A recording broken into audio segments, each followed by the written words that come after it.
Hello, everybody out there in the internet. Welcome to Aimless Z, episode 395. I'm Chris Adams, Tech Master, joined by. RPG Maniac 05. And Trioptical. So we've got what you've been playing, a hypothetical hour about fixing or making games. I guess we'll just have a get there. And some news. Actually, I didn't ask you about the news. We might not have any news, whatever. Oh no! Doing it live. So yeah, what have been playing? Okay, so I put down Radiant Historia because I was like, well, I just got sick of like not being able to like play the game. And I was just, I don't know. I think I was just like getting in some sort of like mental mind loop or like just like a rut. And I was like, okay, I need to like get over this and just play something.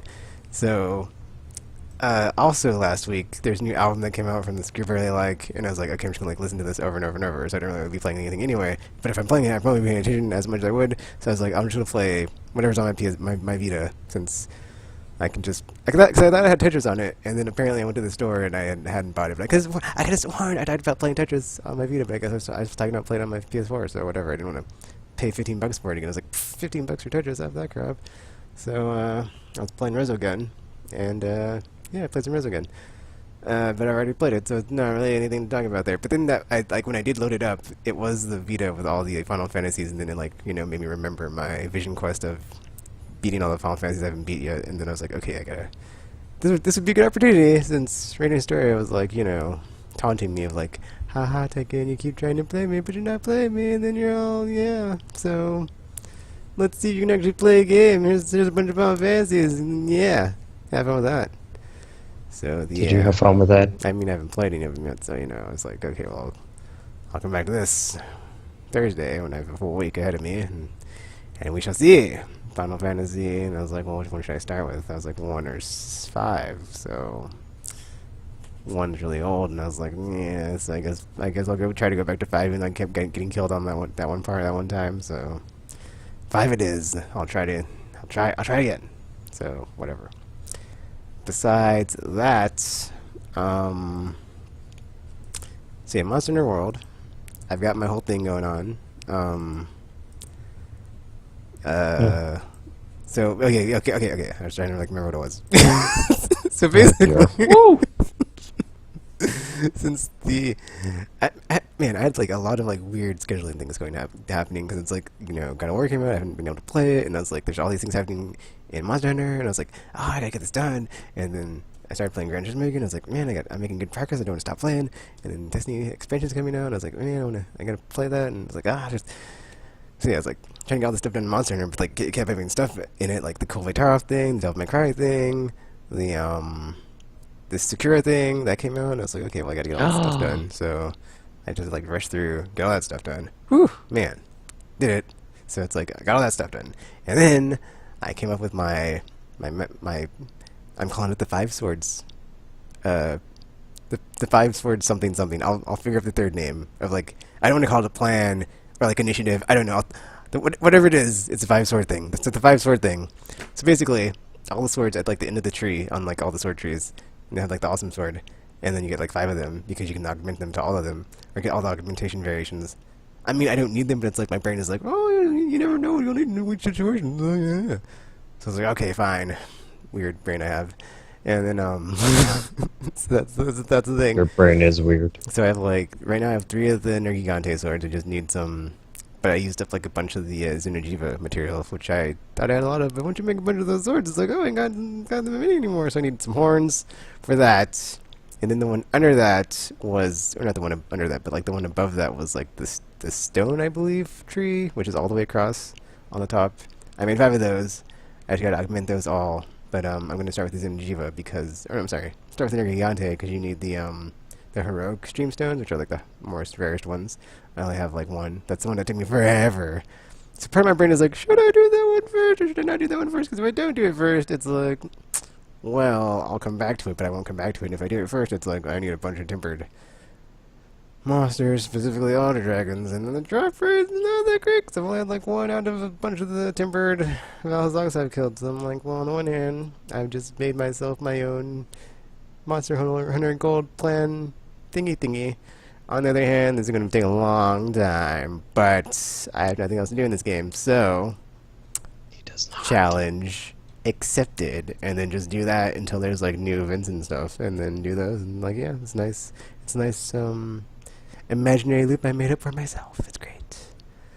Besides that, oh yeah, that's right. I just said what I was playing. So, Gran Turismo Sport. I graduated from just doing the dailies because I was like, whatever, I'll just do the dailies and then I'll get whatever free card they throw my way. They throw me a bone every day. And then I finally leveled up to level 30 when you get the endurance races, and it's like, all right, let me see what endurance races they have. And there's like 3 different effing series. I was like, what? I was a bit disappointed because like even one of them's like new. So before that, was like probably like 2 of them. That's a kind of a bumming me out. And then like the credit payout, I don't know. It's like in my brain, I remember it being more substantial in the other games, but then I also remember them like being longer. In this one, like none of them, I don't think take more than an hour. So it's like, I think, and on the one hand, this game is very, or not this game, but like this version of Gran Turismo is very, what's the word I talked about before? it's not as harsh to newcomers to the series, or people that just like want to jump in and like drive cars or whatever. On the other hand, it is. I mean, I guess it's like all that hardcore stuff like under the hood, pun intended. But when it comes to the endurance races, there's no like super duper long. that's not what I meant, RPG. Super duper long, like 3 hours, 24 hours, 12 hours. Crazy endurance races that have been like in the game in the past. It's just like 30 laps or an hour. I mean, some of them like maybe they're 30 laps and they take like a while, but I haven't done like all of them. So, but I found one. But that's the other thing though. Is like the one that pays out the most is like 440,000 credits, and like in my brain, I'm pretty sure like in the past it was like 500,000 or more for like endurance races. I could go back and look this up because like in my brain I'm just like, there's no way it was like less than that in the past. So it's like I should probably like, check the numbers. Anyway. So it's like I like the one I've been doing is just the same one over and over because I was like, well, this is the course I can do in like an hour, and it's 440,000 credits. And if I just do it enough times, I got a ton of credits, and I can buy all the sweet cars because I got the flippin' Red Bull car I wanted. They didn't have enough credits for the first time, and then I was like, okay, I need something else to do in this game. There's other stuff to do I haven't done yet. So I went through and I did all the challenge thingies or the challenge. Whatever they're called. Let me look it up real quick. I have the game open in front of me. I'm not playing it right now, but that will change soon. He's playing it right now. He's lying. The what is this? Mission challenges, and I think it was at like I don't remember what the percentage was, but it wasn't 100%. And then driving school already did, so it's at 100%. And then so I finished the mission challenge thing, and then the credits rolled, which just surprised me because I was like, oh, so this is like the story / whatever mode of this game. That was weird. So I thought that would be GT League. I thought you like finish all the races. And they did like show Well, something. GT League wasn't even in the game when it came out. Oh, that makes sense. Yeah. Because I was like, I remember Gran Turismo 3, after you played all the events, there's an ending. But then my brain was like, wait a minute, there's multiple endings, because like there'd be one for like that mode, and then there'd be one for like arcade mode if you like finish all the arcade races, I think, on... I don't know which difficulty, maybe there's like an ending for each difficulty. I have to go back and look, but I'm not going to, because that'd take a while. And my PS stuff, my old PlayStations aren't hooked up. But yeah, I was like, oh, that made sense to me. And so I'm like, okay, well, now I'm going to go through here and finish the circuit experience where it's like basically takes you course by course, all the different corners and sections of the races. And then I did one, because there's like one for some really short, or the speedway, and I got a gold on it. And it was like, you've gotten golds on all of the blah blah blah. I was like, well, there's only one. But then it gave me a free car! And I was like, ooh, free car, just for Like gold. by default, you got gold on all of them. Yeah, and then I was like, well, the one I'm on now is like, there's 3. So I just did the other 2 and got gold. And I was like, free car? Free car? And it's like, you get a free car? And I was like, yes! So now I have something else to do. And there's like 20-something of them, so that's like 20-something free cars. And like, the last 2 cars I got were pretty good, or pretty sweet, because I got the, some vision car from something. And then, Dark side. oh yeah, I got an Alfa Romeo, and then I got a Alpine vision car. So I was like, oh, that's nice. So that's yeah, that's great. And yeah, I'm just that's basically what I'm doing now. Is I'm just doing endurance races when I want to do a bunch of races, save up for credits, buy stuff, or just like all the sweet cars I see in the game. I'm like, oh man, I want that car. I want to drive that car. I was like, all right, whatever. Do some endurance races. I'll get it eventually.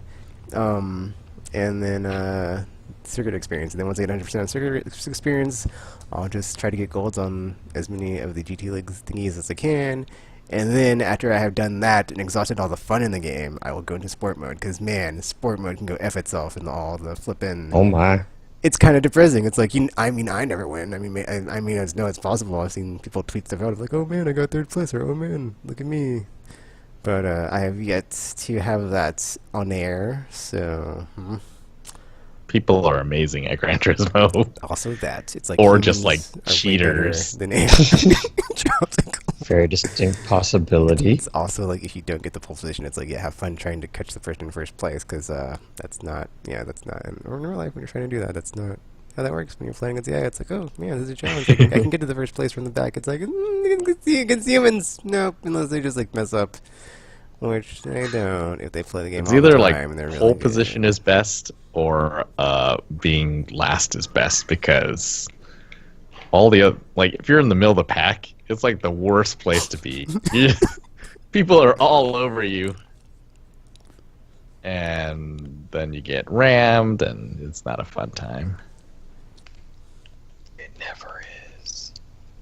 But yeah, I did get like this really good, or not good, but like super expensive. Because I guess when you complete the, or there's like gift cards at every on like all the challenge thingies. Like as you get through each tier, there's like a reward car, and like one of the reward cards I got was a Ferrari LaFerrari, which is like I think it's like 1,000,000 credits or something. I was like, oh yeah, so like I'm hoping when I get through all these courses and I go with them all, that I get some super awesome cars that I'm saving up for, and I don't have to buy them because that would save me a lot of trouble. So yeah, because I did get the because I got that and I got some other ones, or maybe I didn't. Whatever. Anyway, I knew that one was like 1,000,000 credits. I was like, yeah, I had to buy it.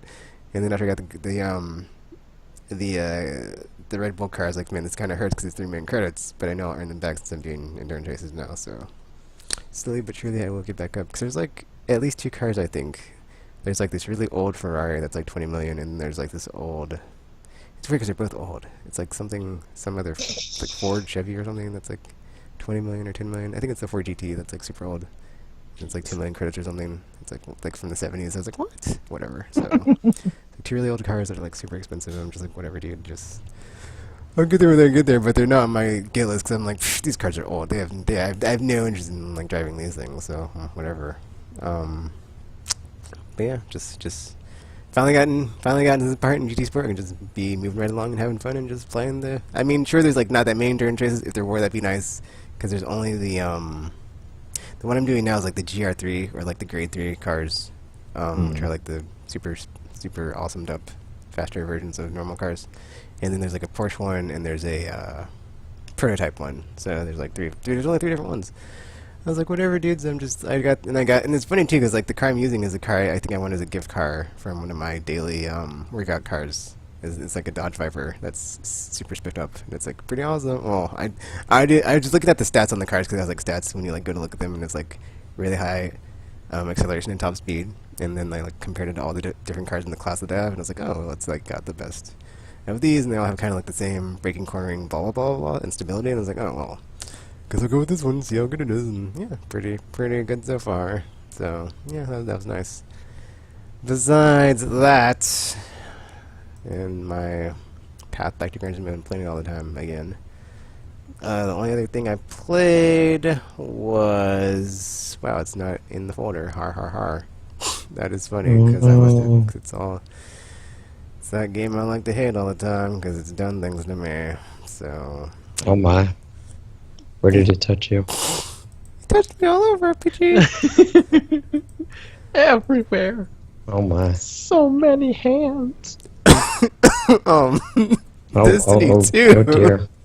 Or my DLC, so it was funny because before it came out, and I was always joking, like 3 or 4 story missions. Well, there's like 4, 5, or 6. I'm going to count it when I play them in my time because it's pretty ridiculous.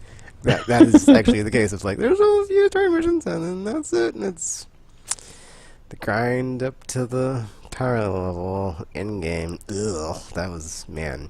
I gotta say, dude, that was not something I enjoyed after it didn't seem as severe, I guess, last DLC, or I guess I just noticed it. But like, I think every play Monster Hunter, dude, it's just like I'm at my something something threshold for that is just not as good, or I'll notice it like way sooner because I'm getting like because like there's a point where I kept getting like 335 drops, and I'm like, why am I only getting 335? I'm like, oh, I must be like stuck here and like not be able to get up higher. But I played like all day. Okay, I didn't play all day long because like the update went up at 1, and okay, I I might as well have been playing all day, but I was only playing on one character, so for me that's like that's kind of like not how I usually go. But I was like, well, I want to make the most out of this, and I don't want to waste time playing this game because I'm gonna only be playing it every Tuesday or Wednesday or whatever, and like that's it. That's all you get Destiny 2. So I think the new level cap is like 380, and the old one was I don't even remember, maybe 320, whatever.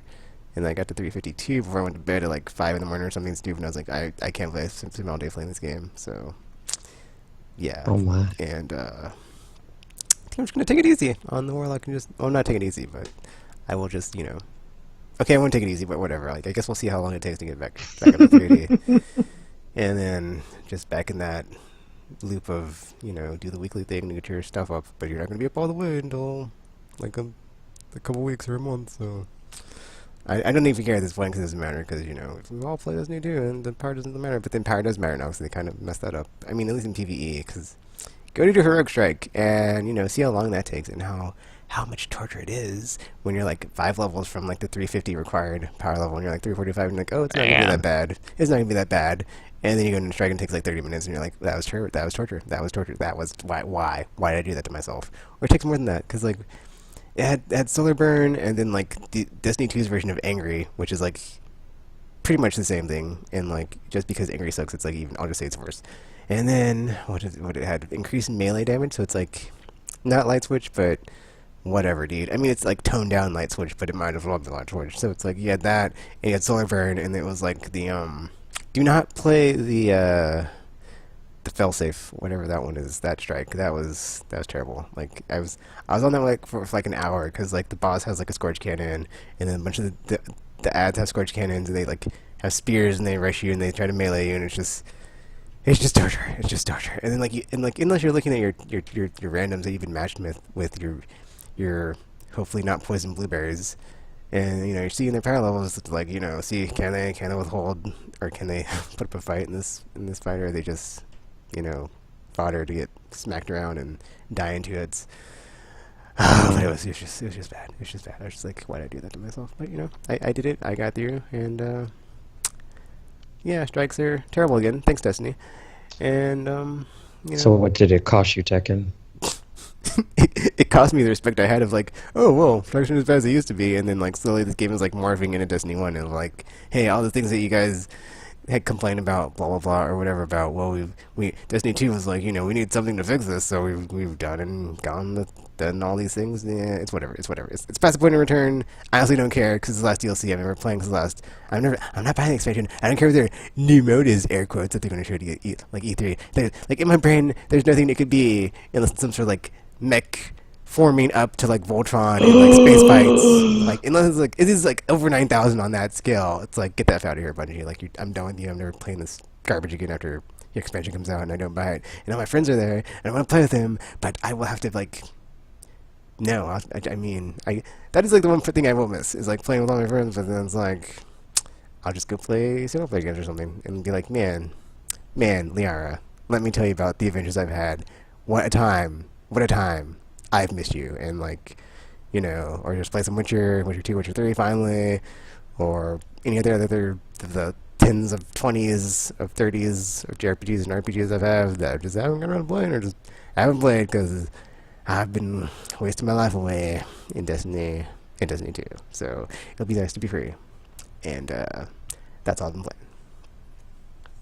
So you love Destiny? No, I do not. That's my takeaway from that. It was really weird though, I gotta say. I felt like an addict when I was like playing all day yesterday, and I was like, I kept like it's so weird. Like it's on stream too. I was like every 30 minutes or every however long, I'd be like, I can't believe I'm playing this long, or I can't believe I keep playing this. I hate this game. What's wrong with me? It's like I know I have a problem, but I can't do anything about it. And it's just like, I need help. Someone help me. But no, I don't need help. I can go anytime. I'm fine. Everything's fine. Everything's fine. This is fine. This is fine. So, I don't know. Whatever. So you do need help. I don't need help. I'm quitting. what are you talking about? This is the last one I'm for you. This is the last one. I'm done after You this. say that every single time, I and only yet came back to Disney 2 because I saw how much fun everybody's having and they fixed the game. But now they ruined the game, and it's like, haha, joke's on you, Bungie, because all the things I liked about Destiny 2, you have completely ripped out of the game, and you've made it more like Destiny 1, which is all up in my swimsuit area, because the things it's done to me. And, yeah, I didn't like it then, and I'm liking it less and less now, so... And like, yeah, that what is that thing called? The something protocol, whatever the F, new mode. It's basically, I mean, I only played it because, like, when you're in the public space, you kind of get, like, pulled into it. But you can't, like, really get past the final thingy unless you're powered up. So, like, we're at this point, we can't even, like, get through it. So it's basically just like Archon of Forge and Court of Orcs, where it's just like you go there to get the end. Well, more like Archon of Forge for sure, because like that would totally drop the end the high end loot stuff that you needed to infuse up and crap. So, because like right now you're kind of just like stuck in like the 350s until you just like get on that grind train struggle bus. Wow, that was a weird automobile. Of like just doing things and trying to get exotics to drop to infuse stuff up, but it's like after that crap, I was like, nah, I'm not doing that. So yeah, that's Destiny 2, where it's at in a nutshell, just pretty much the same game and nothing matters. So yeah, whatever. You can go die in a fire. One more raid there, and then yeah, I guess I'm never raiding again, or not. No, I mean I'm never raiding again, but every once a week. That's all you get from me, Destiny. Once a week. I'll jump on raid my friends. I'll have like at least one raided character. And I will miss those fun times when they go away. But we had fun time. Well, actually we didn't. But okay, we kind of did. But it was love and hate. What can I say? It was good and bad because so much raging. But yeah, Destiny 2. Yeah, I had a weird week as well as far as like choosing games to play. And since I'm so bad at that, I just played the stuff that I was already playing. Classic tropical. Because I started the week thinking, oh, I really want to play God of War because I hear it's amazing. And I like God of War. I've always liked God of War. And then I didn't do that. And then I saw that, or the Devil May Cry thing that's going on in Monster Hunter. I was like, well, I want to get that. But I didn't do that either. And then,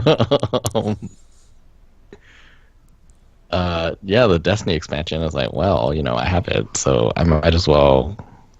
I'm probably going to need to level that up to be in the raid, or maybe I just won't be raiding.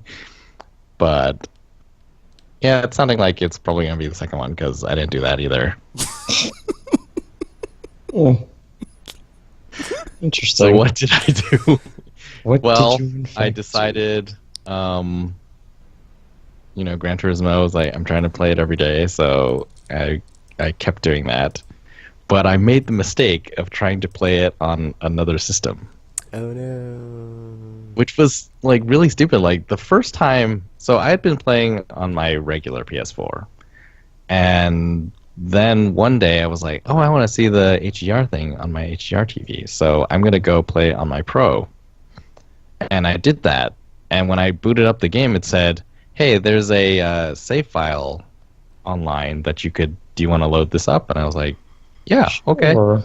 So I loaded it up, and it was my save file. I was like, oh, that's great. So this game, even though it doesn't say so, it has cloud save, so I don't even need to upload my save to the cloud. But so that was really awesome. But then this time. This There's time, always a part in these situations. I'd played like a ton on my regular, and then I went to my Pro to continue my progress. And I had gotten to I was level 20. I was like, oh, cool. I don't know why this is a huge achievement, but a lot of people had shared their Ruby status on my in Gran Turismo like social feed. I was like, okay, cool. I finally reached that one too. I have all this money because I've been doing. Apparently, in sport, if you run a clean race, like you get way more credits than usual. And so I'd been running sport a lot, and sport gives more credits than single player campaign, and yeah, I just had all these credits and all this stuff, and I was like, awesome. And I went to my pro. I was like, okay, I'm just gonna continue. Turned it on, and then it like suddenly awarded me all of these daily workout cars. It was like, oh, you achieve your daily workout on, April 2nd, and then and April 3rd, and April 4th, and April 11th, and it just like kept rewarding me one after another, and it did like that spin animation every time, like it was a roulette. And the first few, I was like, okay, yeah, I remember getting that car, and I remember getting that car, and then later I was like, wait, I don't think I got that car that time, and I was like, oh no, what is happening? Dun dun dun dun dun. So I went through all those, finally got into the game, and I was level 14. And I couldn't get into sport mode because I hadn't played the sportsmanship videos. I was like, what? What happened? Oh no, you had to do the tutorial all over again? And I was like, I can't remember how much money I had, but it was definitely more than what I have right now. I was like, oh no. It's like, okay, no, it's fine. I'll just, stop this, upload my save from my regular one, and then download it on this system, and then it'll be okay. And I went and did that, and it was not okay. Like, it wiped... For some reason, it wiped my progress. Or, like, it selectively wiped progress. So, after I did it, and I went into the tutorial, the sportsmanship videos things, it immediately said, oh, you've watched them. Yay, you've done it. But I didn't get my driver level back. And I looked at my cars like, well, I have all the cars I had, but I also have the cars I just got. So that's got to be a glitch, right? I just doubled the number of workout cars I got. And yeah, basically I lost a bunch of progress. Kept some things. It was weird, and I was like my campaign progress was all saved for some reason, but I lost my levels and my achievements that I'd gotten. I lost those too, so that's why my XP isn't up there. And like I had a clean race streak, which had gotten me like one of the things, and then it was like, nope, it's gone. I was like, no, everything is gone. It's like the number of miles I've driven is gone, and the number of hours I've driven is gone. It's like, so it like reset me back down to 3 hours driven, and I was on like the second one already. I was like, oh my gosh, I lost so much time. Like, these aren't things I can just get back easily. Like, I have to drive those 20-some hours to get that back. Travis had an accident with a time gem. Yeah. It was bad. To find Doctor Strange. Haha. So I lost a bunch of stuff. It's like, well, I guess I'm starting over. And yeah, as I've just gone back to daily workouts, I mentioned before, like, it's cool that everything applies to like the daily workout mileage. So you can play in VR, you can play arcade races, you can do whatever, and they all apply. So sometimes I play in VR, sometimes I do campaign races. Haven't gotten back into sport yet because that was just, I don't know, it was kind of devastating to lose it. But yeah, sad. That's kind of horrible. It was really crazy. I was like, I can't believe, like, and it's weird because like that stuff still exists online. If I look at my profile, like my driver life or whatever it's called in the game, it still shows the time when I reached level 20, and then after it, there's one that's like, oh, you reached level 15. And I was like, that doesn't make any sense. I didn't hack, I promise. Or did you? It was really funny. So that's where my Gran Turismo is. Tropical on the downsides of owning multiple PlayStation 4s. Exactly. Yeah. Like, see how that too went many. horribly? Just very, very, very ridiculous. So other than that, the only thing I actually played was Fortnite.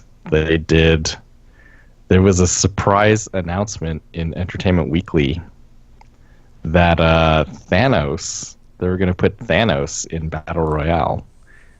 And I was like, what? Yeah, basically. And so I was like, well, I got to see this. So the update dropped, and I got in the game.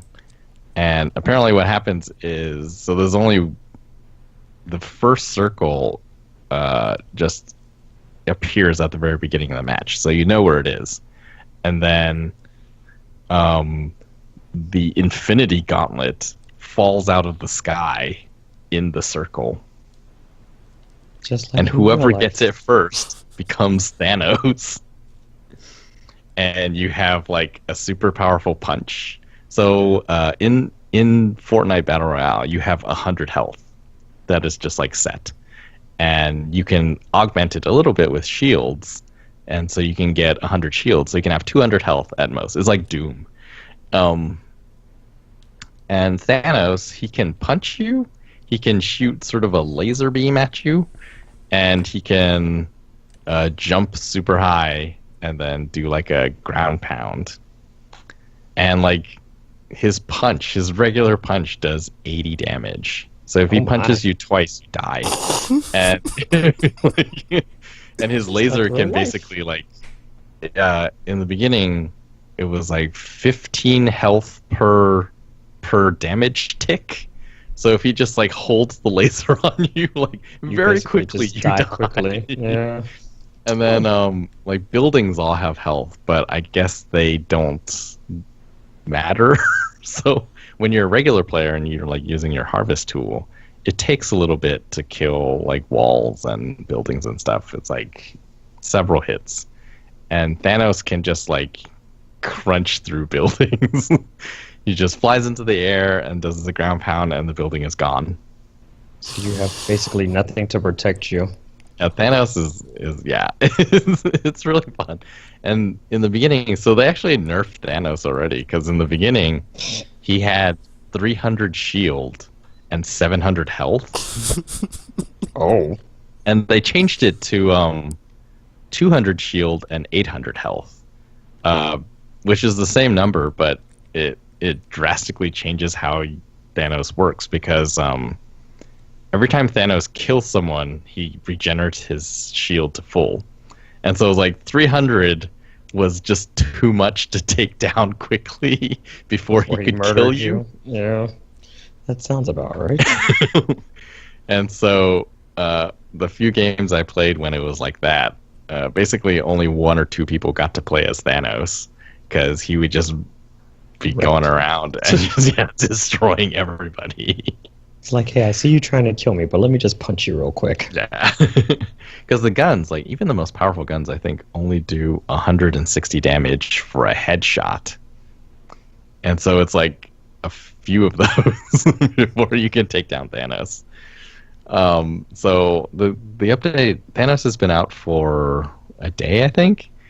And like the tactics have emerged, and it's pretty cool. Like, so to get the gauntlet, it seems like what people do is they'll jump out of the battle bus, but instead of like just skydiving straight down to reach the ground as soon as possible, which is what people usually do so they can get weapons and stuff, it seems like a lot of people just like jump out of the bus and then hover with their parachutes and wait for the gauntlet to appear. And then the moment you hear like the sonic boom of the gauntlet entering the atmosphere, it's like, oh, you look that way, and then everyone like goes into skydive mode and they drop down to try to get to the gauntlet as quickly as possible. Of course. And then once one person becomes Thanos, like there's a choice. It's still, battle royale, winner takes all. But sometimes people will not fight each other so that they can like take out Thanos.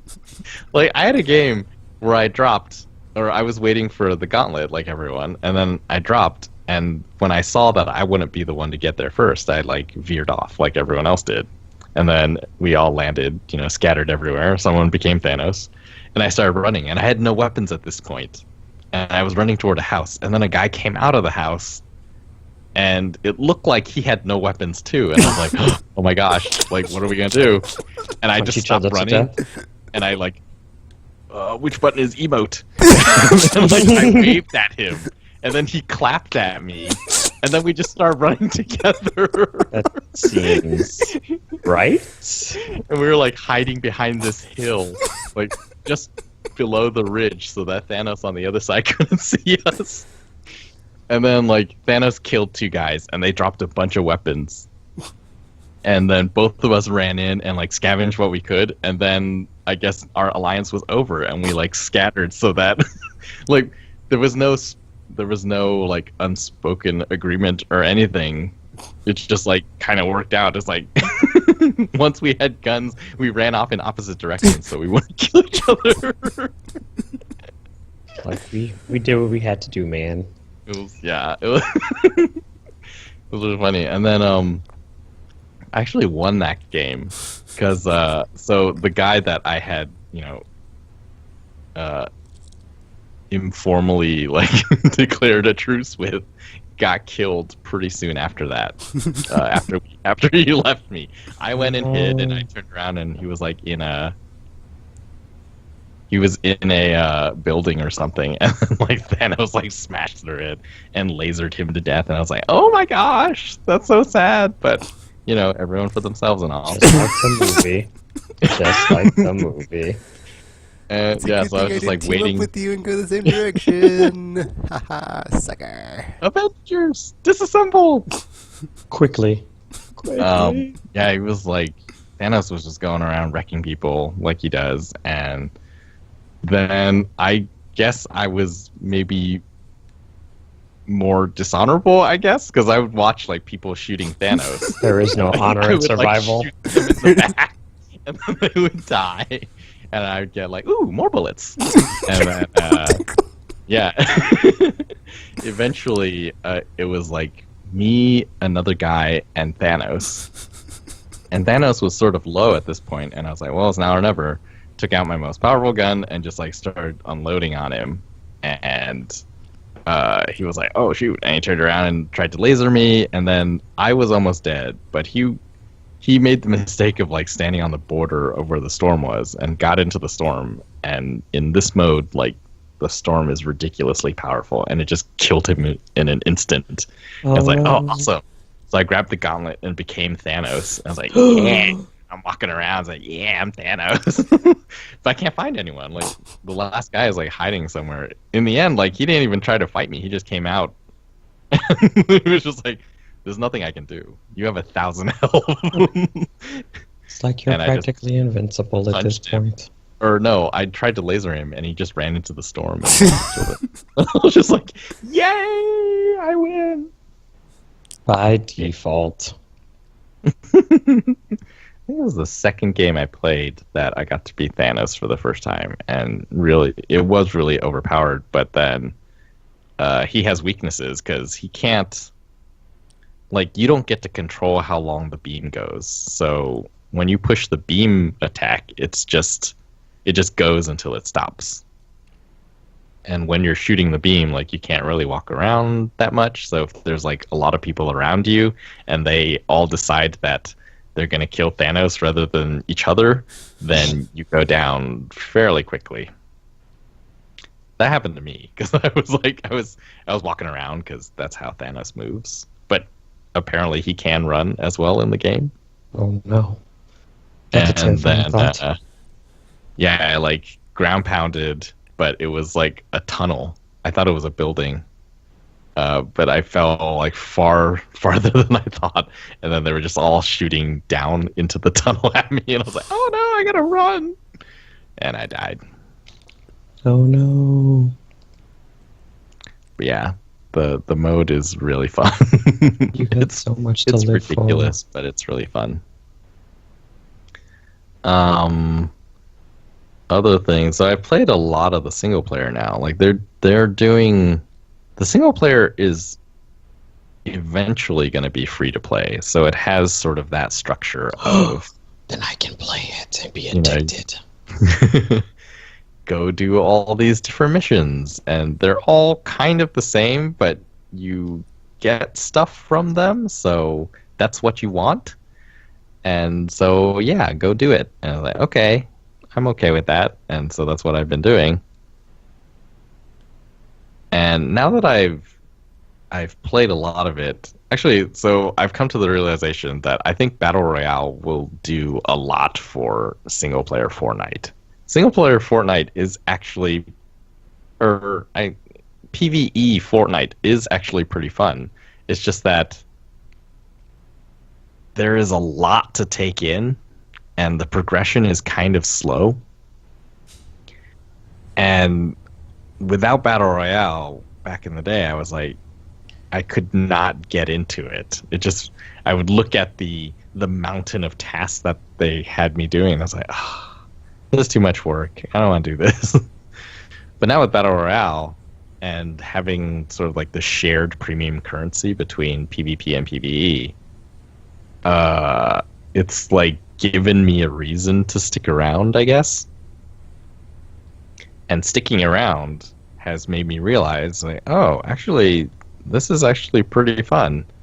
At first, I thought it was just you're doing the same thing over and over again. It sort of has this Destiny feel, where every mission is kind of the same, and then sometimes you have to do the same mission multiple times to get, whatever collectible you're trying to get. And then collecting all the stuff didn't really feel that important to do. But now that I've played it a lot, it's like, oh, actually, you do need all that collectible stuff. So even though the mission is kind of the same every time, you're trying to achieve different things while you're in the mission. Like, sometimes you're just trying to achieve the objective. Other times, I've been trying to build my base with metal materials, and I had 2,000. I thought, well, that's plenty. And it was not. I could only make a really tiny fort with 2,000 metal. And it's like, oh no, I need more metal. And so I've spent a whole bunch of missions where other people are trying to accomplish the objective, and I'll help them once they're, in that section of it. But in the beginning, I'm just going around breaking cars trying to get metal. I'm like, I am engaged by this somehow. The game feels like I want to play it now. And so I credit that with Battle Royale having the sort of battle pass, which is it gives you way more challenges but also way more rewards than if you're not spending any money. But I wasn't going to spend any more money on this one, so in single player, it's not very easy, but it's easier to grind out premium currency. And I somehow got enough to buy Battle Pass for this season. And then I started getting tons of rewards in Battle Royale, and I was like, oh, this is so cool. Having premium currency that I got for free is so awesome. I'm going to play more single player to get more of the premium currency so that I will never have to use real money to buy fake money. Mm-hmm. And yeah, it's working out pretty well. I have enough for 3 seasons. Each season is 70 days. So, and also if you complete the battle pass for the current season, you get back basically your entire purchase price. So I'll just have tons of premium currency. I don't know why this feels compelling. I think if it's like you're earning money, but not really. But it feels like you are. Just like real life. Just like real life. So yeah, single player, pretty cool. They're also doing the Comet event that they did for season 4 spans both single player and Battle Royale. So there's a special event where you can get special equipment and playable heroes and stuff like that. And I was like, oh, yeah, there's so much to the game that I just didn't want to get into it before. And now that I've been given a reason to get into it, I've gotten into it. And I was like, oh, I see. I didn't understand how any of this stuff worked back when I was just like, back when I bought the game and I was just playing around with it. Now that I've looked into it, it's like, oh, that's pretty good. Now I have a question about Monster Hunter. Dun dun dun dun dun. Early on, when we were playing it, I said something to the effect of, I like how there isn't one single way to do stuff. Mm-hmm. You know, like how in Destiny before, Galahorn. Galahorn, or it always felt like you guys had that gun that never ran out of bullets or something. Oh, the mad thingy. The one with the Black you needed hammer? like the guy. shield Yeah. or something like that, and like I never got that gun, and so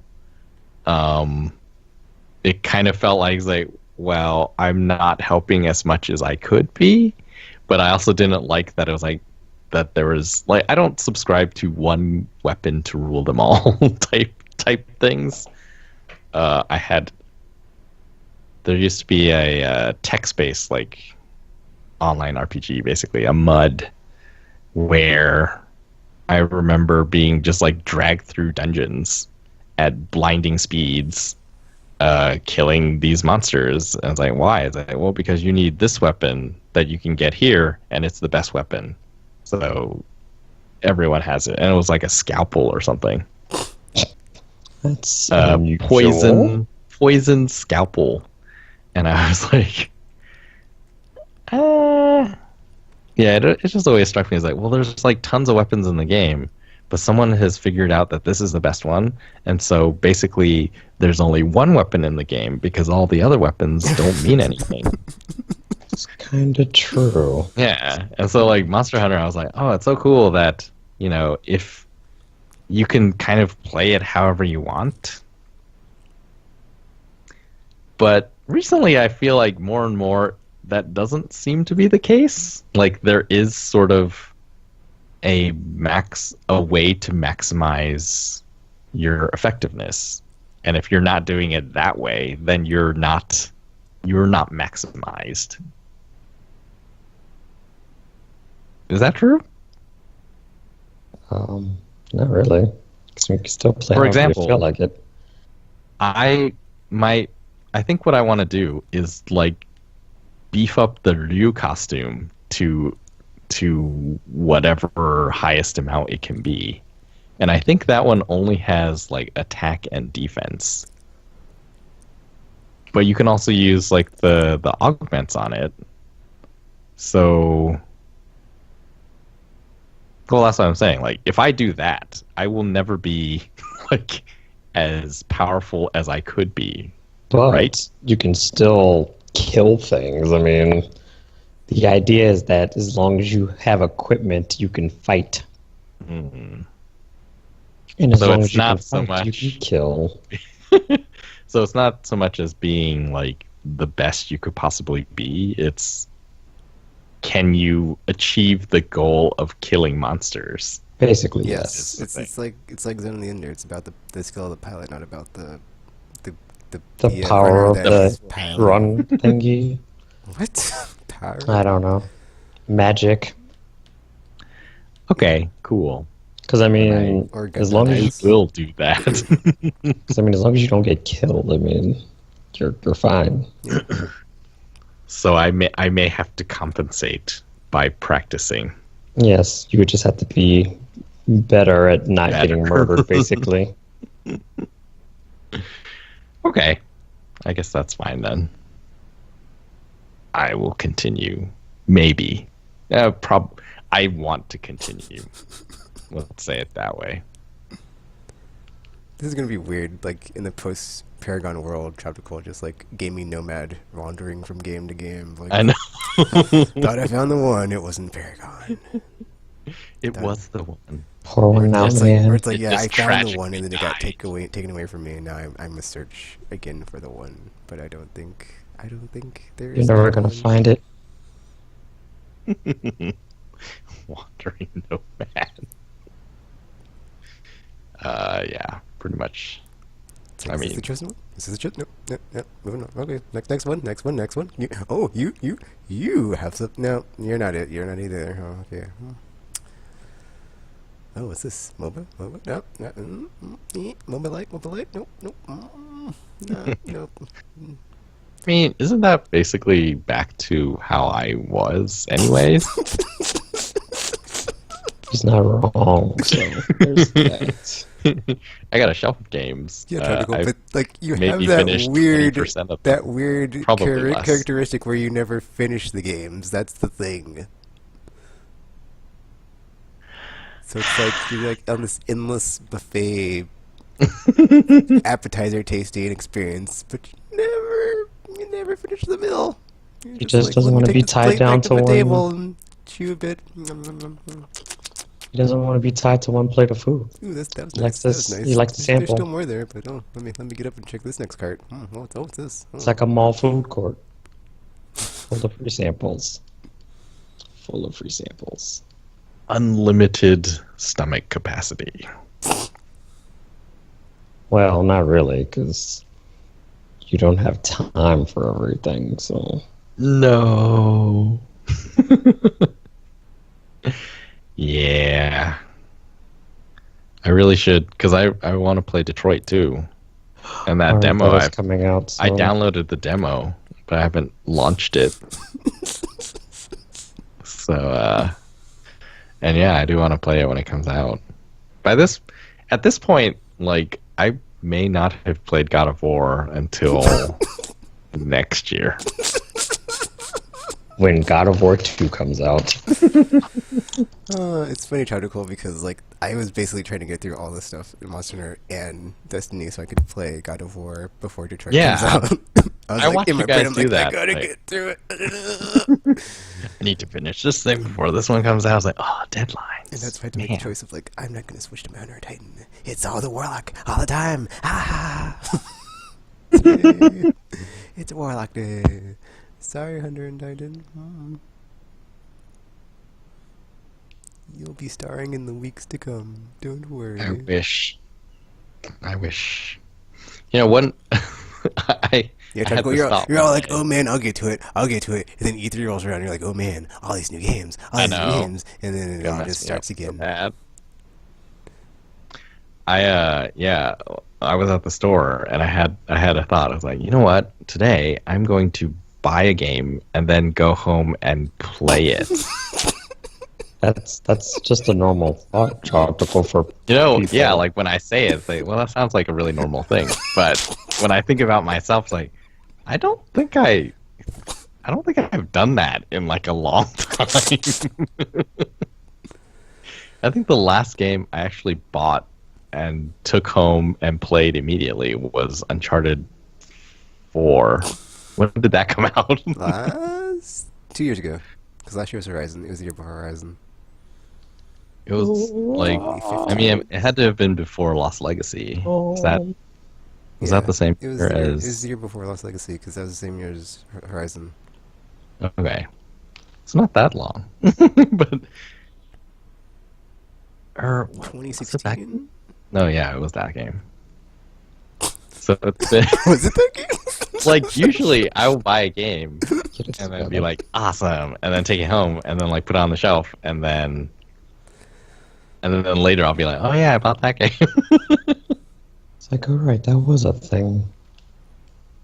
See, this is like, that's kind of what has stopped me from spending or like buying games in the PSN store. Is like, I'll be looking at the games on sale and I'll be like, I kind of want to buy that, but then it's like on the same row, there's like other games where it's like purchased, and I'm like, I haven't played these other games yet. Let's not do that.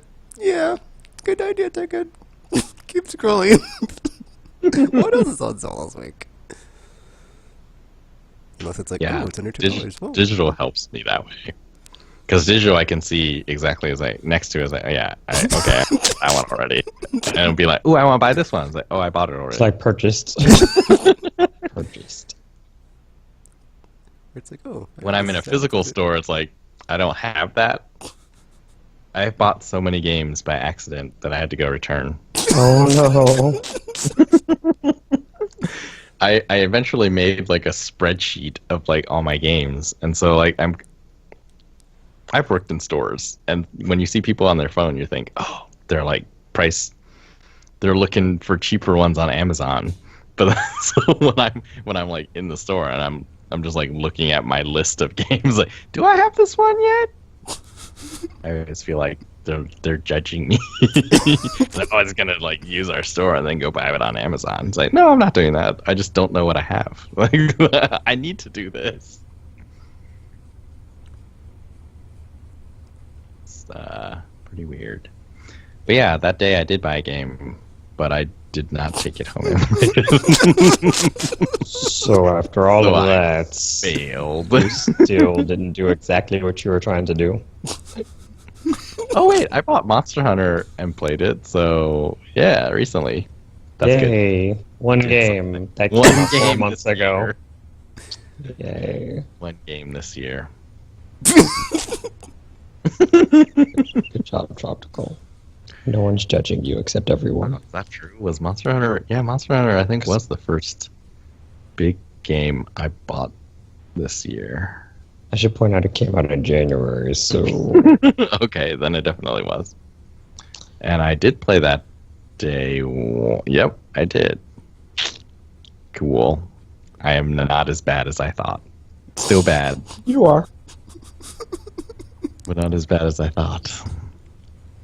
Yeah, Uncharted is the only one I could remember because I remember I went to a midnight launch and I brought it home and I was like, I stayed up till midnight to go to a store just to get this. I should play it. And then I played until morning. I was like, wow, it's morning. I slept till the afternoon and then finished it in the afternoon. But was it worth it? I think so. And what did it cost you, Tropical? That sounds like a really normal, like, Tekken thing. It used to be. But for before me, they it's like automated it all. so rare. I think I actually did that with a Halo game. I think Why? Halo 3, I think I did that with. I liked Halo. I liked the first 3. And then after that, I was like, I think the only story worth telling here is the Master Chief one. And all the other stories have been really, like, sucky.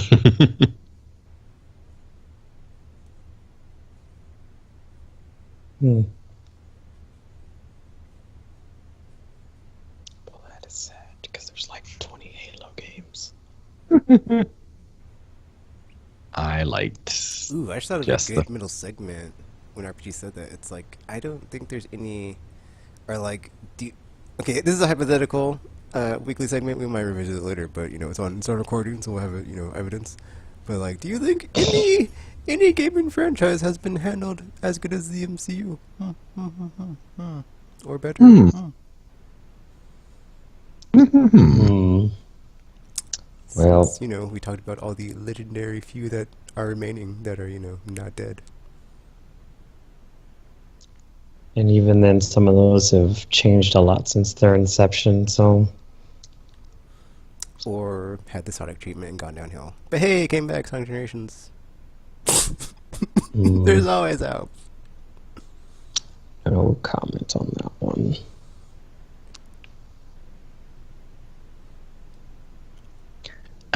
Anyway, after all that, that's why I've been playing 2 games. I talked so long for 2 games. It's because you love Fortnite so much. Fortnite, man, the Thanos thing is ridiculous. It's pretty fun, but it's when you see it, it's also you can like do all of the emotes as Thanos. So there's probably a ton of videos of like Thanos dancing and. There is a meme about Thanos dancing, actually. So, yes, that is an actual thing. It's happening. He does the thing, and then they've been inserting him in, like, MCU movies of him dancing. Like when Peter does the dance off thing. They just have him in the background during the dance. Cool.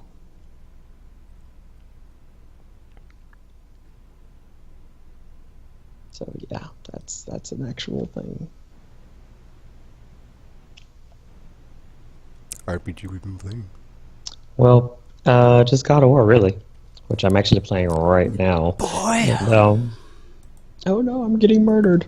But I think I've gotten pretty far because I mean there's a lot of like stuff that has happened and a lot of like revelations and everything, and then it's like they also make a good case for why you shouldn't tell kids secrets. I mean, at first I was just like, why is this guy holding? Why is he not telling his? Why isn't he not telling his child these things? And then it's just like, now I see why he's not telling his child these things.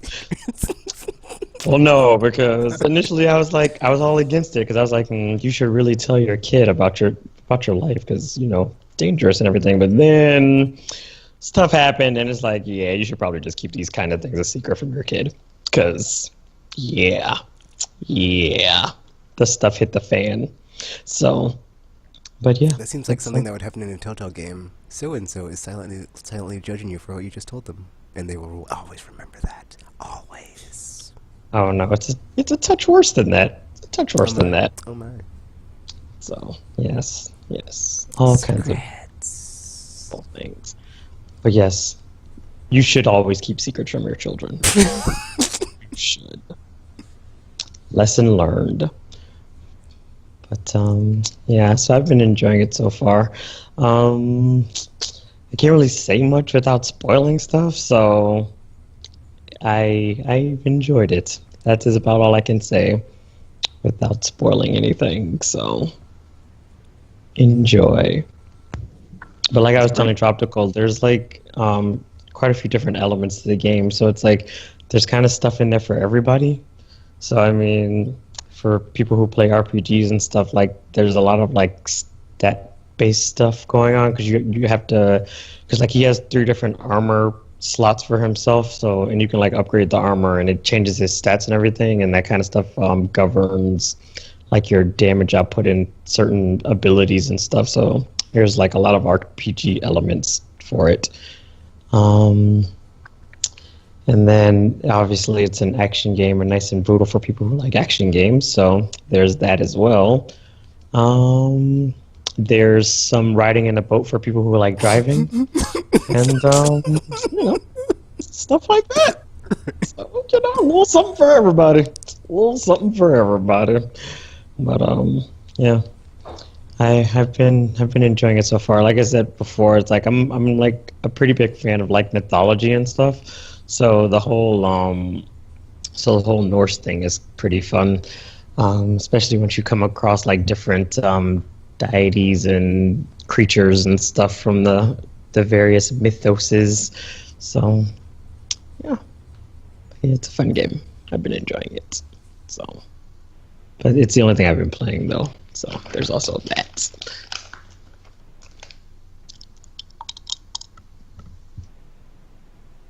So is that all you've been playing? Super. Well, like I said, I can't say much without spoiling stuff. I'm so just it's asking like, if that's all you've been playing. yeah. Oh, okay. Well, I guess that means it's middle segment time. Cool. So it may be a hypothetical hour, but first it's got to lead with a question. Otherwise, it'll be really short. Does it feel like sometimes the Thanos Fortnite thing got me thinking? Does it feel like sometimes there's sort of obvious things that developers can do to make their games really desirable, I guess? What do you mean by that, Tropical? Because I wouldn't say throwing Thanos into Fortnite makes it desirable. I didn't play it. Yeah, I guess You that's thought true. about it. Sort of. How to put it? I'm trying to think of an example. Do you mean like more appealing or just desirable? Yeah, like sometimes you'll hear something. For example, Ghosts of Tsushima. It's like, open world samurai game, right? Hmm. It's like sometimes you'll hear something like that and just be like, it is so obvious that someone should have made that because that sounds amazing. Like, I do want to play that. Then my answer is yes, because why do we have a 4-player co-op Ghostbusters game? That makes Yeah. sense. That makes sense. And then you can What did we cross get? the We just got streams some and janky stuff. single-player game. That was, yeah. Nobody. I want to be the trap. Maybe I just want to be the trap thrower. That's all I do. Throw traps. And I'm like, I got the trap, guys. I got the trap. Nope. Or the driver. Or the. Your lone use for the whole mission. Or maybe. Right? Like, it feels like sometimes there's sort of like a really obvious thing. And then developers are like, no, we're not going to do that. Like, we're gonna that. we're gonna work really hard and like show how clever we are and make something that you might like. Like the visual game that got canceled. Or Star Wars 1313 will never get an animated Star Wars game again. Why? It's like, hey guys, you like Star Wars? You like Space Marine Adventures? Well, we're making one. Not anymore. Oh, that hurt something. LOLs.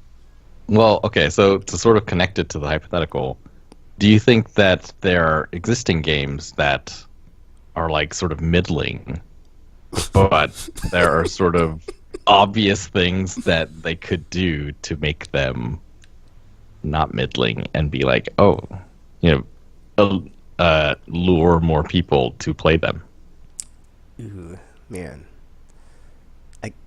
I kind of want to say yes, but then it's Gimmicks. like Gimmicks is the way to go. it's like I think I'll just say yes, but because it's like it seems like all the games that were like of a lower quality have been just like weeded out and died off. And we've got this like consolidation of like AAA of like, we don't take chances. We just pump out sequel after sequel in the franchise we're making. Deal with it. Unless it's Assassin's Creed, because that boat thing, man. Everybody liked the boats. We made a boat game. Good. We're making an Assassin's Creed game again. More boats. Just all boats. Pirates. Pirates, man. I'm about it. All right, so the hypothetical is we are in charge of some of these big franchises. Actually, okay, What is before you continue, Dr. Cole, I would say that Okay, is okay. that is what Assassin's Creed 4 is. It's like they had the thing everybody liked, and then like, you know what, dudes?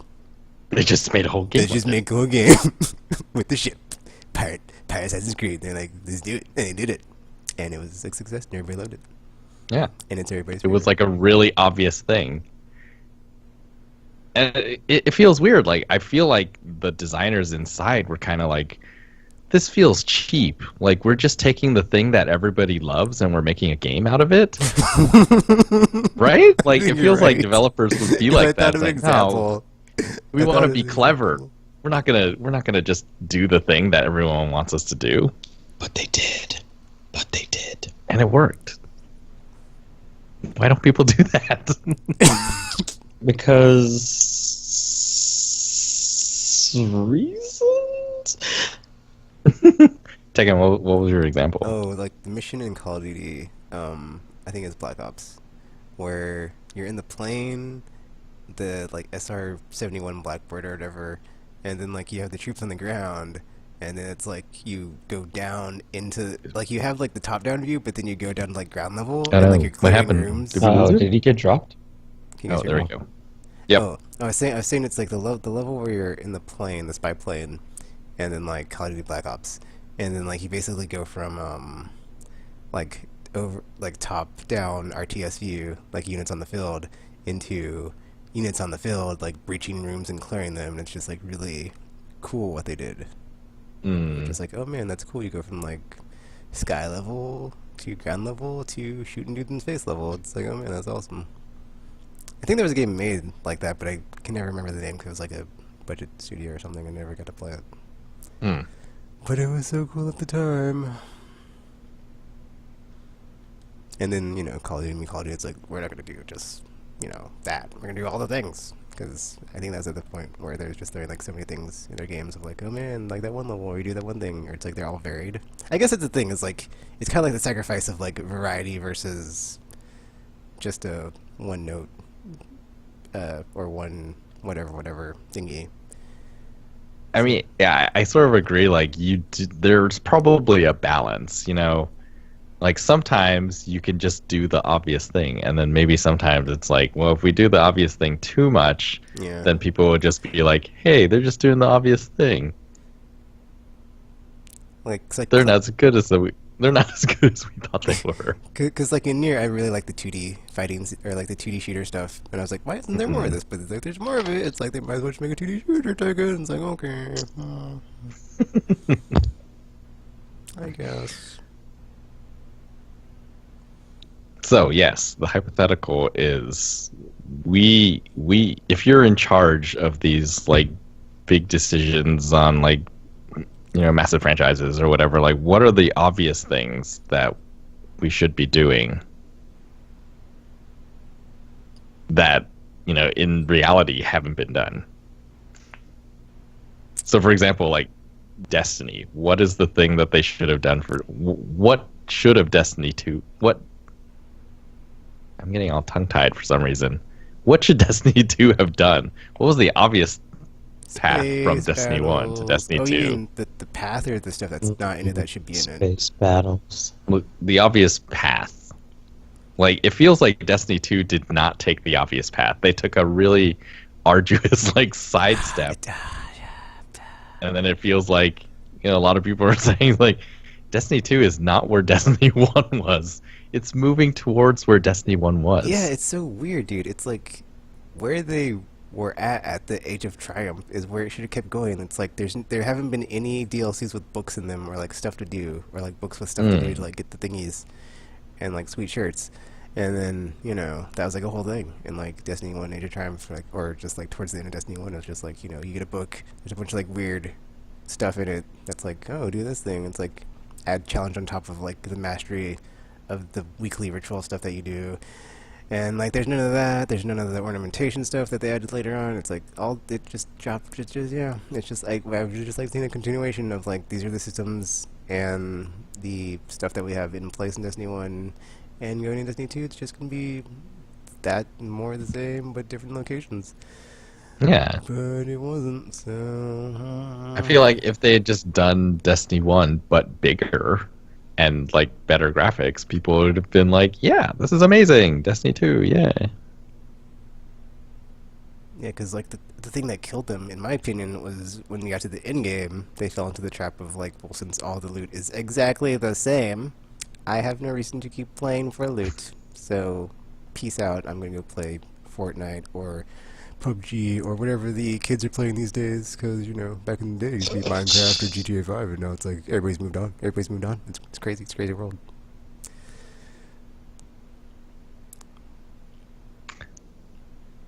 RPG, do you have anything to say on Destiny? Nothing good. Does it feel like there was an obvious thing for Destiny though, or was it really something that they had to sort of gamble and they apparently gambled poorly? I think there wasn't enough like whimsical zany stuff like Sparrow Racing. It's like people want to do stuff with their guardians that are just like weird and zany and like not just like shoot stuff, kill, get loot all the time. It's like, well, we just focused on combat mechanics, blah blah blah. Because even like the Lost Sectors, I enjoyed it, of like spelunking, like the hidden areas of the map. But then it's like once you do it once, it's like I don't need to do that ever again. So I thought that was gonna be way more involved of just like planetary exploration, but completely lost and not awesome like I thought it would be. After the first time, anyway. So. Yeah, because I mean, eventually it just kind of just became another shooter, and it was just like, well, there are plenty of these around, so I don't really need anything. I mean, it was a nice novel idea at the time. It's like you have your squads and you go out and you're supposed to go on grand adventures. You didn't go on grand adventures. I think and then it was just like, to what it RPG's just saying about like wasn't a grand it. adventure, it's like there was not enough single player activities. That's the other thing. It's like why like yeah, just makes me want to yeah. Anyway, so yeah, it's like in Destiny 1 you could do the raid, you could do PvP, you could what else? I think that's it actually. But but in like Destiny 2, it's like you can't even do PvP until season 2 at the very end when they had Iron Banner 6v6. But it's like more 6v6 stuff kind of was needed, and especially after they chopped off PS3 and 360, it's like I would expect there to be some sweet 6-player modes that were not in there. It's like, and instead of like getting more, we lost the other one that we had. So it's like, yeah, that was clearly a what the f happened here, and why am I not getting my sweet 6-player modes? What the f? Because who doesn't want to hang out with 5 of their friends and just have fun times while shooting things and having grand adventures. Yeah, because that's kind of what it seemed like it was going to be when they first announced it. Because they were just like, oh, and then sometimes you'll run into squads while you're out in the field, and you can all do things, but then you weren't all able to do things. So it's kind of just like, because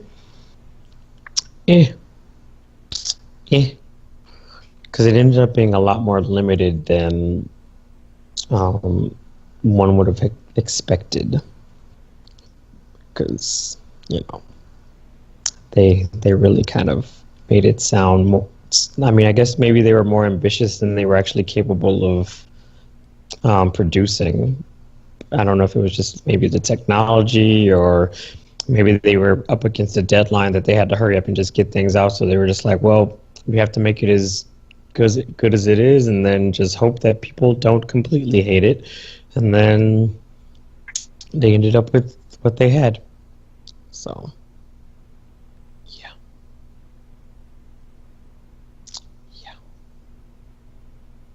I'm trying to think of games that were really big and then something happened. Like they didn't do the obvious thing and then it went down. Mass Effect. So Mass Effect 3. Then we got Andromeda, which just, I don't know, it got panned like a lot. What should they have done for the follow-up to Mass Effect 3? Probably not set it in a side story, different universe situation. And actually had the insert word here for whatever you want to analogy, courage, whatever, to be like, okay, this is the canon ending, blah blah blah happened, and we take place after the Reaper War, blah blah blah, but you have the same sweet universe and characters, or maybe you don't, because now the canon is that they died, or maybe they all died, but still, you're back in the Milky Way with the Asari, Solarian, Torian, Quarian, Batarian, Human, Tara, Wait, all those fun people. Did they ever reference the ending of Mass Effect 3 in Andromeda? They do. It's pretty cool. It's that was one of my angry thingies as far as like why when people are all like, oh blah blah blah. It's like, did you even play the game, dude? There are so many sweet like cliffhanger things that they leave you on the hook with, and they're like, oh man, we might have some resolution, and then I was like, this game has bad animations, yeah, and it's like, whatever, dude. whatever. Or people just like not getting over, or just people that couldn't get over their ending to begin with, to be like, indoctrination there, whatever.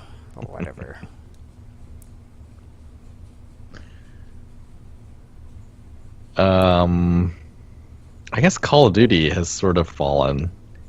One of the obvious things they did was like zombie mode, which was kind of a throwaway thing.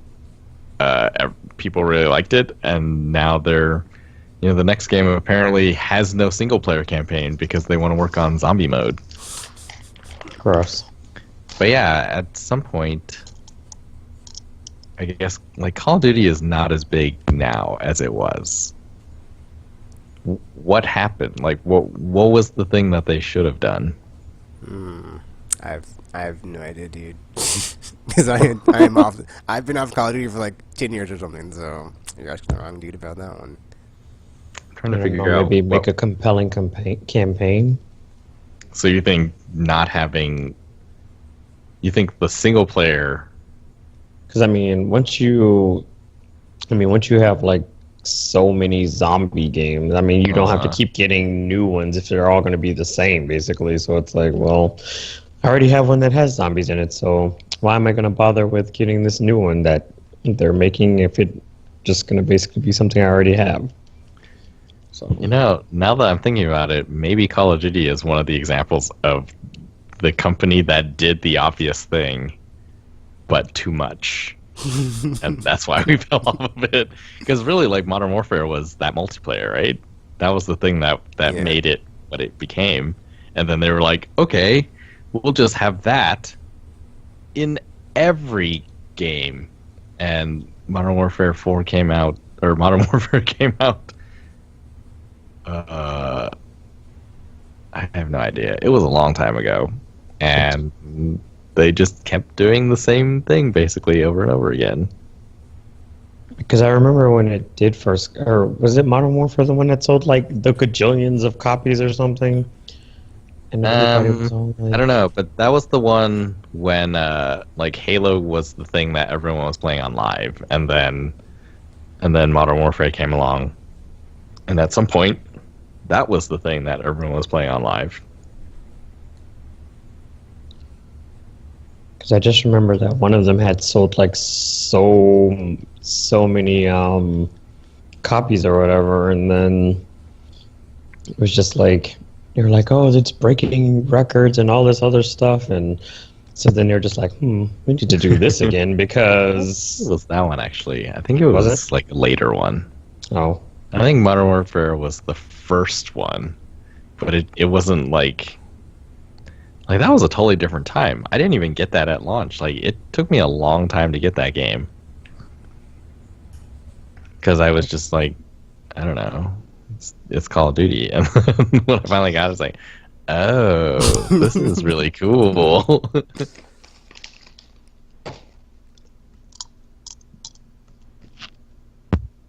But yeah, they may have done the obvious thing too often, and that's why that one didn't work out. well, that's what ended up happening in Assassin's Creed before they had to like switch to this non-annual thing because they looked at it and they were just like, as a matter of fact, they ended up doing the whole Call of Duty, going the whole Call of Duty route, and then they were just like, we might have screwed the pooch on this one.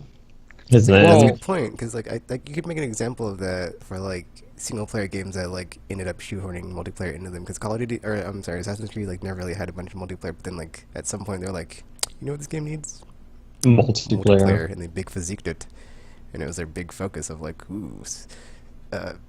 the wow, I can't even whatever that core version's called, and Assassins, blah blah blah. Go at it. Yeah, You because think then that was like an obvious thing to do? Yeah. well, yeah, To because add everything had multiplayer? multiplayer at the time. Yeah, because So it's like, yeah, in the age of Xbox Live on 360, when like people are just Hmm. playing tons and tons of multiplayer, and everybody's like, "Oh man, if nobody's playing about multiplayer, they're not talking about your game. It's not going to sell as much. It's not going to have as evergreen cells and have legs, and it's just going to come out and blah blah blah blah blah, whatever they say about games now." And then you have like God of War and all the other Sony first party story games. It's like, no, actually, they do sell. So shut up. they were kind of just putting multiplayer on like everything. Like even games that probably shouldn't have had it. It was just like randomly they're just there for the sake of being there. Kind of like Dead Space got. Didn't Oh, Dead Space have man, multiplayer? So it was just like there's just like multiplayer and everything, guys. They were just like, you know what? It has to have it. It's like even if it has zero bearing on what's going on, it needs multiplayer. So we're gonna put it in there whether we like it or not. Do you think there was an obvious path for EA to make Need for Speed like amazing every year? I think. Or is that a game that requires something fresh every year in Wait, order did they? to make it? Did they annualize that one? For a while, I think so. Hmm. I think the obvious thing to do would have been when they had because weren't they I'm trying to think, like, weren't they had, well, I guess it wasn't an obvious thing, but like I think what they should have did was like they should have just like kept the different versions of it and then like had them all be their separate brands of the game, and then had the studios that work on them and not mix like who was working on what, and just have like this person makes this version of it, this person makes this version of it, and this person makes this version of like when they had, I think it was Most Wanted or Undercover, like those are like pretty much the same to me. So it's like that version, and then you had like Carbon and Unleashed or whatever it's called. There's like another subtitle for it, whatever. Those ones where it's like Shift. yeah, Shift Right. and Carbon, and then the Most Wanted or Cops and Robbers. Oh no, I'm sorry, I said that. Like high Hot stakes, Pursuit. high stakes hot Yeah. pursuit, where it's just like the cops are chasing you. Like those should have been like the three variations on the series, and they shouldn't have tried to. Yeah, they should have had them all be like their own separate things. Kind of like Call of Duty has, where it's like, you know, you have Black Ops, you have Modern, you have Infinite, or I'm sorry, not Infinite. Oh yeah, I guess Infinite's its own thing, but like, you know, you have like future, present, and past, and then you know, you have like the three, you know, those are like the three mainline versions of that franchise, and not just, you know, have like keep rebooting it over and over when like you're thinking, oh, we can do this better, we can do this better. It's like, dude, it's a game, you race cars. There's not much to it. Like you're overthinking it. It's like it's not rocket science. Just make the cars cooler. Well, actually, I would love if that had included like a line of sort of the cinematic ones, so The Run and recently Payback. I guess that would work too. I think that would be pretty neat. Here's one. After Arkham City, what should the next Batman game been? After Arkham City, I mean Arkham Or Knight was okay, not the not only, like Origins. So like after the previous generation ones, like what happened with Arkham Knight, and how wasn't there an obvious way to make Arkham Knight amazing? that's another thing about Arkham Knight, dude, is like there's no boss fights and then like too much Batmobile. It's like that's to me is like that's the easy fix. It's like just less Batmobile, Batmobile. more sweet boss fights, because that game is very lacking in sweet boss fights. And after playing Arkham Asylum, Arkham City, and being like, man, that Joker fight at the end of Arkham Asylum is just and then like all the boss fights in all the Arkham City boss fights are ace and just amazing. And then Arkham Asylum, like most of them are good, and then but then like that ending is just so amazing, and then just to me like that's the obvious choice on that one. It's just to, like rip out or like reduced focus on Batmobile and have some sweet boss fights that are not in the game, because it's like, hey, guess what? Deadshot's in the game, but guess what? You fight him in a tank because Batmobile. So I wonder if it would have been worth it to just like have the Batmobile, but not have any like combat stuff. You know, take that all out of the Batmobile stuff, and it's just like another option for getting around the city. yeah. I don't know. I think another thing I would have liked to see is like after playing Arkham City and like looking at the DLC for that, and like how it's incorporated into the game better, in my opinion, than in Night, is you just have all those characters and all their movesets, and you have all those challenge rooms. But in Arkham Knight, it doesn't really feel as like it was made with that in mind. You just have like a bunch of challenge rooms, and it's like, well, all these characters have all these different movesets, and we just made them all work together. It just it could have been it could have been like this. Oh, this like it's like this whole thing where it's like, you know, kind of like GTA 5 where you have like the different characters. It's like you could have had some sort of expansion or something where it's like you have, you know, what was this character doing during this time in this game, and like had a whole like timeline of Arkham of like, oh, what were they doing during this time, and then like you get to play them while this happening or while that's happening. It's like, oh yeah, interesting. But nope, we just got Batmobile and no boss fights, so You're welcome. and it cancels Suicide Squad again. Thanks. What is Rocksteady working on, I wonder? Because man, it's been a long time since Arkham Knight. The rumor right now is a Superman game. Ugh, I was gonna say, I thought something to wash that taste out of my mouth, but it is not a Superman game. So, good luck Do you with not that. love Superman? I sure do not. The greatest hero to ever hero this side of Hero Town? Blech, blech, blech.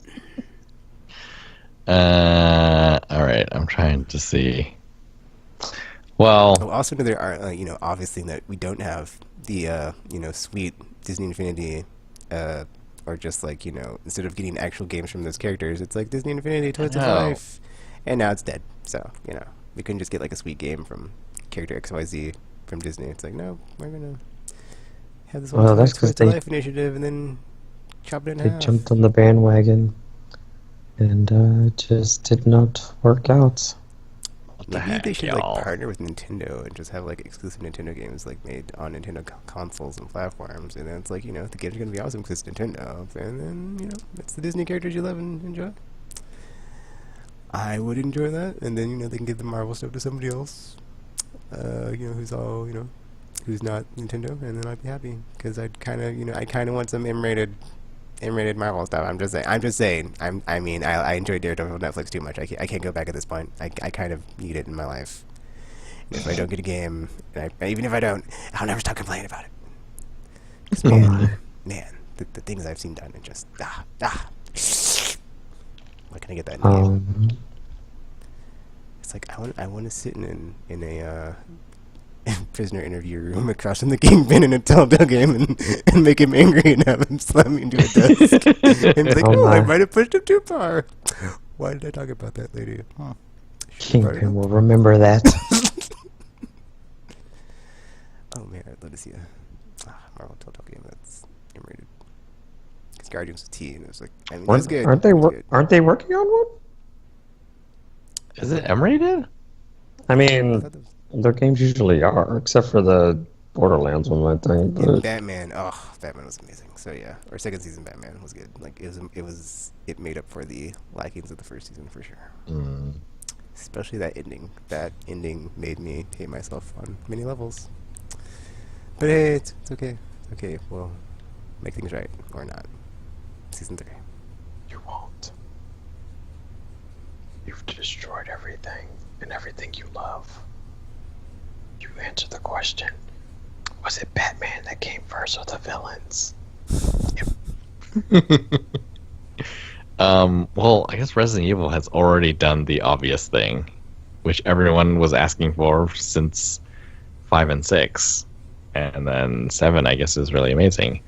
I'm trying to think. What else has had, I guess, a great fall?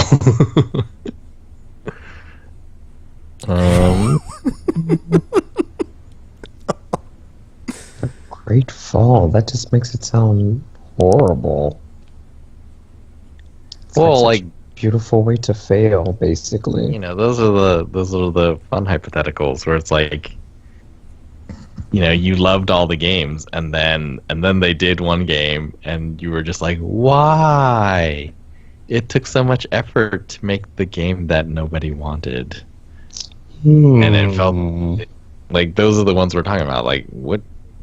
Shouldn't there have been an obvious thing to do? And if you had just done that, and like a little bit more stuff, then people would have been like, yeah, it's really good. I think. But I think we've talked about this before, in terms of like maybe the developers getting bored with doing the same thing over and over again. I mean, it's like, yeah, you want to do something that's going to be successful, but at the same time, I mean, the idea behind them making games is because they want to create this vision and they want to do something that's just as entertaining for them as it is for the people that are playing. So it's like, yeah, you want to like do things that are like it makes sense for the series or whatever, but at the same time you're like, well, I mean, I've been doing this for years. I kind of want to do something different at least, because I mean, otherwise it'll just be the same thing over and over again, and it's like you're going to get bored. And then sure, you might make your fans happy on the chance that, because it's the same thing over and over again, so they're not going to be like, oh no, how dare you change things kind of situation. But I think for them it's kind of like they have to do something different in order to make sure they don't like completely just die of boredom, basically. So well, yeah, like I know in reality there's like, everyone has a reason for doing whatever it is they're doing, and it always makes sense to them. Like, that's why they do what they do, because the thing that they thought makes sense to them. But like, because reality is all filtered through individual perception, it doesn't always make sense. to everyone else, and there are more everyone else's than there are of that one person. That is And true. so yeah, I'm just like the I just think it's interesting. It's like sometimes it feels like there's a really obvious thing that they should do, and it's just like, if you do this thing, you will be successful, and they don't do it. And these are sort of like some of those hypotheticals. Like, what if they had, like, what's this game did this thing? What should they have done? Like, hypothetically, if you were in charge, what would you have done? And I guess it's, it's not necessarily even the obvious thing. Like, that's kind of what made me think of this topic. But yeah, I guess it could be anything. Like what Tekken was talking about earlier with the Star Wars 1313 game. Like when you see that, it just sort of seems obvious that that is something desirable, and Seems right. they they obviously should be making that because people will definitely want it, and they're not. And that one with Visceral Games, rest in peace. Like also, like everyone was talking about it all the time, and they're like, "Oh, sorry, we're not going to do this one." It's like, what do you mean? This is really weird. It makes no sense.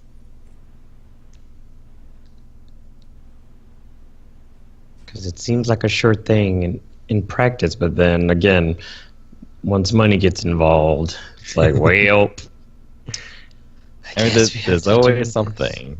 We don't know why they don't do the obvious thing, but we are in agreement, I think, that there seem to be obvious things that for some reason they don't notice, maybe, or they do notice and they just, like I said, sometimes you get bored and you're like, I could do this thing, but then I could also not do this thing and, do something new and exciting for myself, so I'm not like dying a slow, painful, uncreative death type of thing. But it's like what we were talking about with Black Flag. Like, they did the obvious thing, but I feel like there were definitely people there who were like, no, we should not be doing the obvious thing. And he was just like, yeah, we're not going to listen to this guy. Because I was like, really? Why wouldn't you do like, you can do it once. I think it's perfect. I think everyone would be perfectly fine if everyone did the obvious thing once, just like Black Flag. But if they do it, multiple times like Call of Duty, then it doesn't work anymore.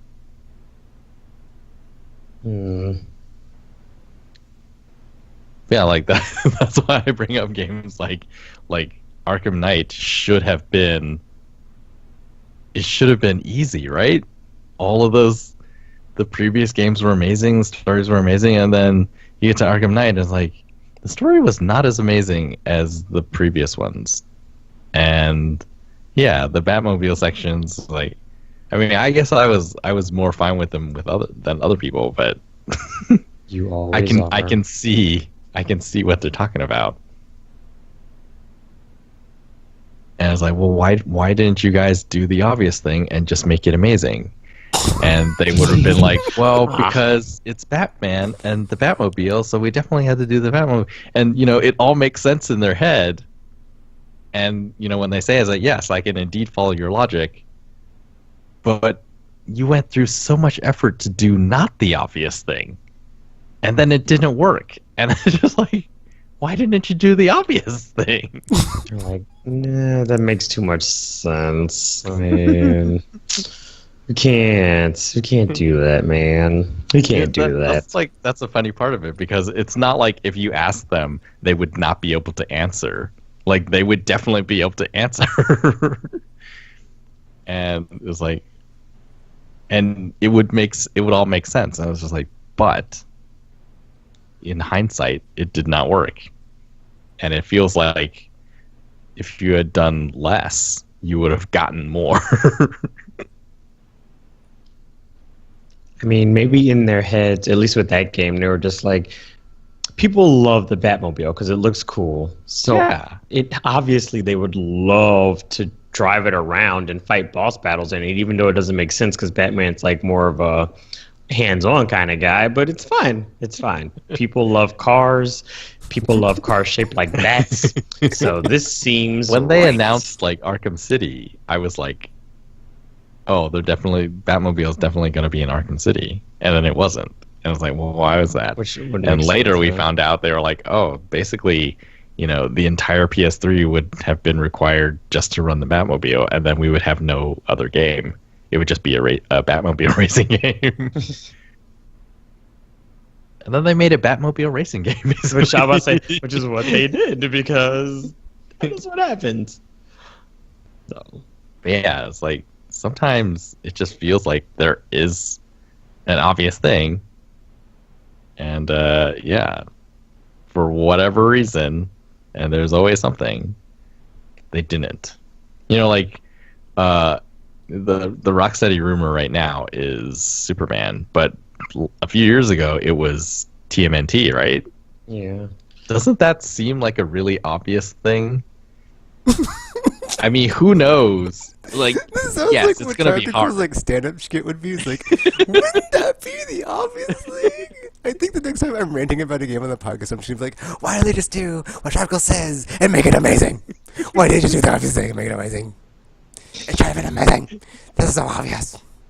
F-in Bungie. I mean, it sounds really flippant the way I'm saying it, but and yes, it would be like harder than that to just make the amazing thing. however, However, like TMNT with Batman style combat, in your head it's amazing.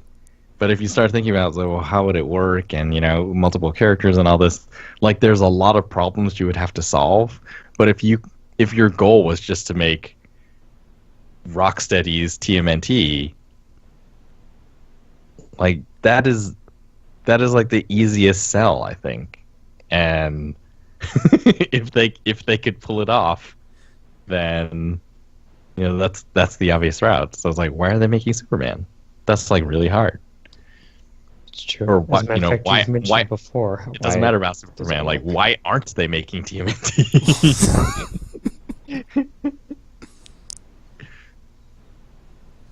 Because it's hard to make a good Superman game because he's invincible. So to make it believable, they really need to. I'm trying to think of like what other games have sort of the sequel was like completely not what people expected, and it's like, wasn't there an obvious way to make a sequel that everyone would have liked? I'm drawing a blank beyond the ones we've already talked about. Well, here's this one. This one is challenging, and we know the real world reasons for this. But the follow up to Metal Gear Solid 5 was Metal Gear Survive. Completely an obvious thing to do. And I haven't heard anything about that game. I have not either, except for the beta I think they had recently. But It made no splash. That game is out. oh, is it out? Yeah. JK on that. I did not know. So It yeah. made zero splash. And I was like, we're talking I- about Metal Gear Solid. Like, there must have been an obvious way to make the next Metal Gear Solid. I don't know, Tropical. After you take it away from the original creator, who's like made it awesome for like over 20 years, good luck with that. He didn't do it alone. There was other people involved. Was there though? Was I mean, sure. I mean, I don't know actually, but I'm assuming there were. Oh yeah, Tropical. I'm sure he just sits at his computer, types away, and then in his brain he's like, 5 years later, I it's have an done. amazing idea.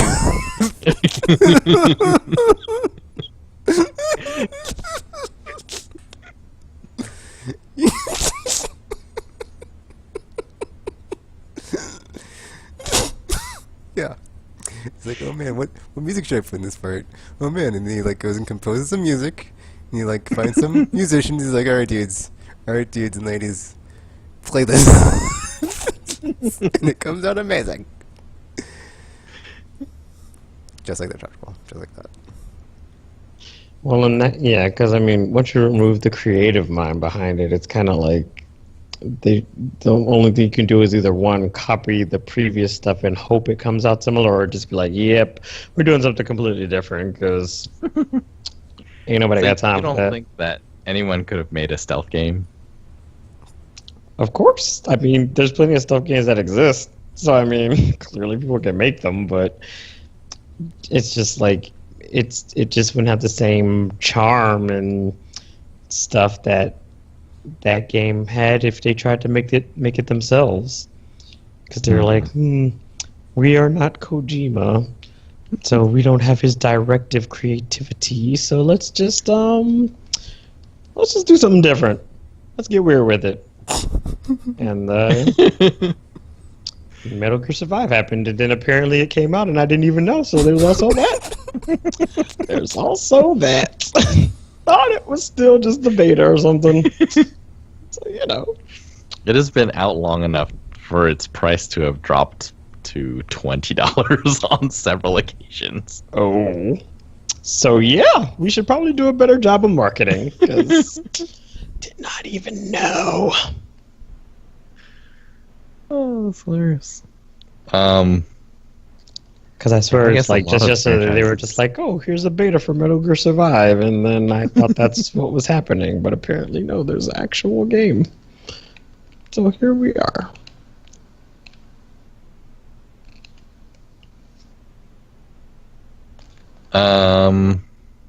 I don't. That's all I have. Can you guys think of any games or even developers like that? There was an obvious thing they could have done, and then they didn't do it. Just Mercenary is one of those. I have not played any of the Mercenary games, so I do not know. Mercenaries 2 is different than Mercenaries 1, though. Just it's been a while since I played it, but it's just not the same. And there's a bunch of weird. I don't know. It's just not as good. It's like a weird. I don't know. Yeah. In my brain, I'm just like. That's I that's can my really, like, impression not of liking it. As much. Well, I mean, Oh, What? SSX. Did you play the PS3 one? I did it for like a bit, and I was like, "This isn't what I wanted," and I didn't play it anymore. That one feels like maybe there was an obvious way 'Cause I think to make. didn't they try to like?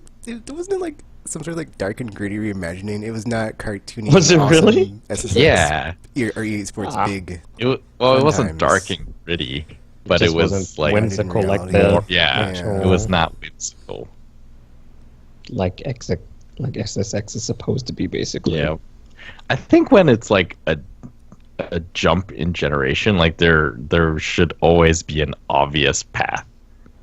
In fact, like that's basically what remasters are, but not like remasters are an even cheaper way of doing it.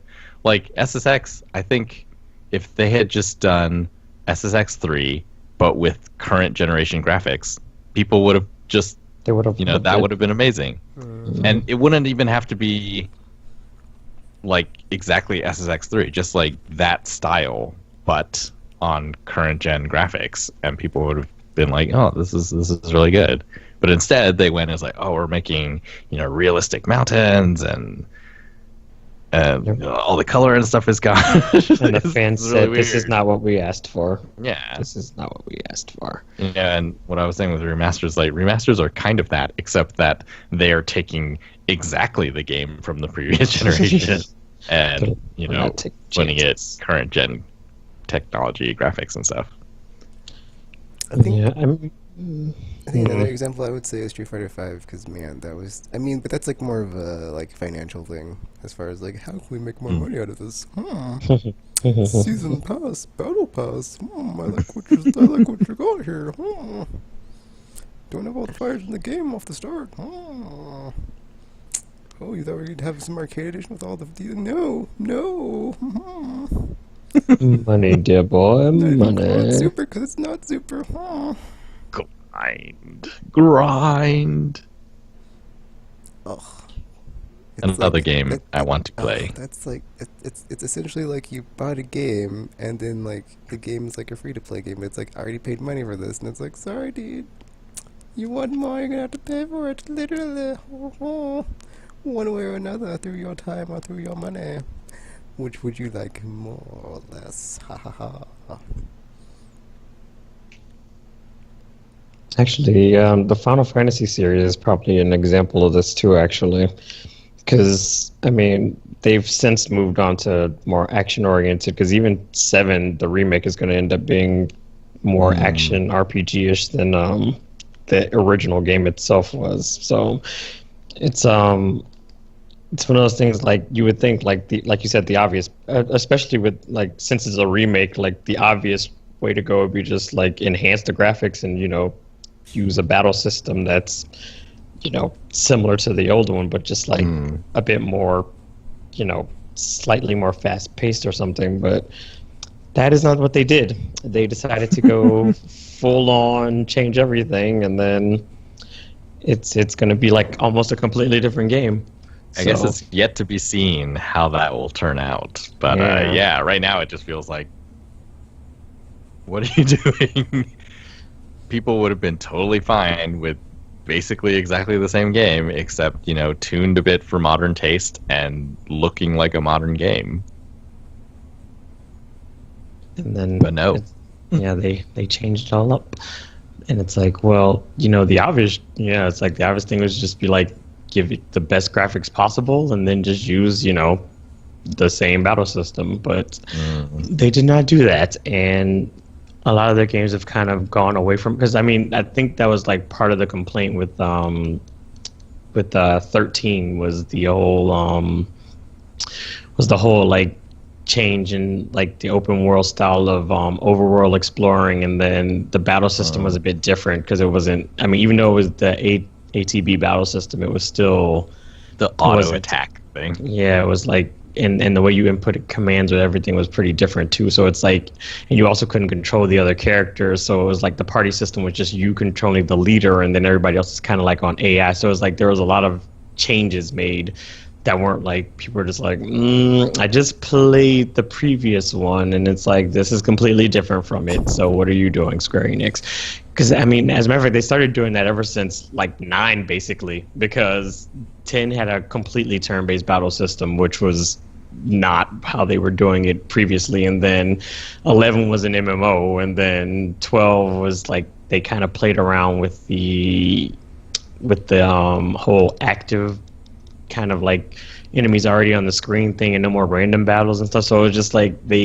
ever since 9, they've kind of like been toying around with stuff, and then there's always been complaints about each of the games following 9 in one way, shape, or form, whether it was because of the battle system or whatever changes they made kind of thing. So it's like the obvious choice would have just been to keep going the same route and doing the same thing you have been doing that made you successful, but then they were just like, nope, we're doing something different, man, because we want to change things. So, I mean, that kind of happened. I mean, and whether it was successful or not is, I mean, I guess up for debate. But yeah, I don't think they plan on going back to their old ways. So they've kind of just been anything that's like classic-y, they've kind of put on as like a side game where you have like the Ayat Setsunas and stuff like that, and the Octopath Traveler thing, because it's like you can kind of still get your old Square Enix, but it's just not going to be, it's not going to have the Final Fantasy name attached to it, kind of thing. So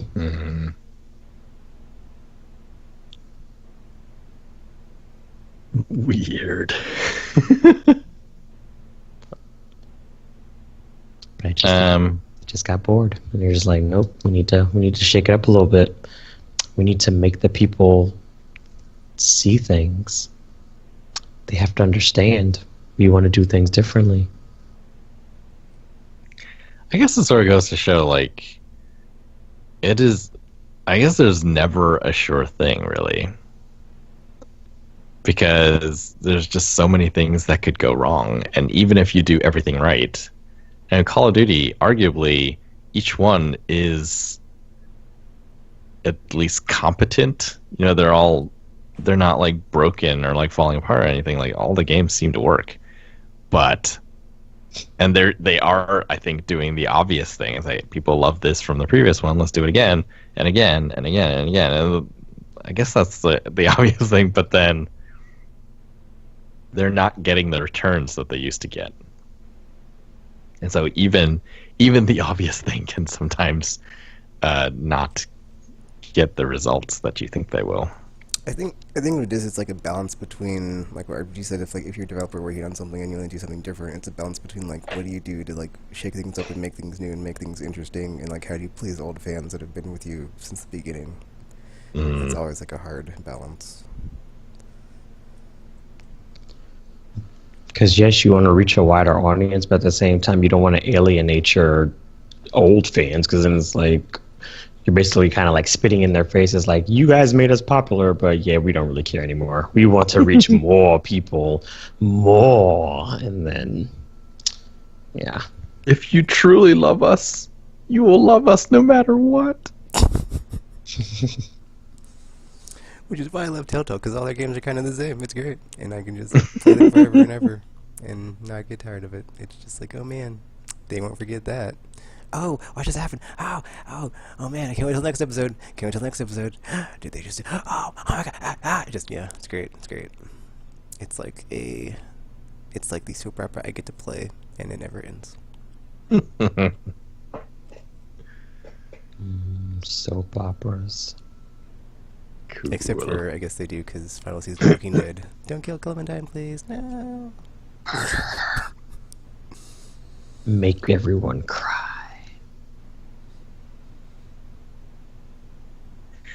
All right, I guess that's it for that. Let's do some news. And I did have news, so that's good. Yeah. We don't have to do it live. Yay. First, we got boring sounding stuff because it Oh, no. starts with financials, but it's sort of cool to know that Capcom just had its most profitable year ever, off the back of 7.9 million copies of Monster Hunter World. Oh my.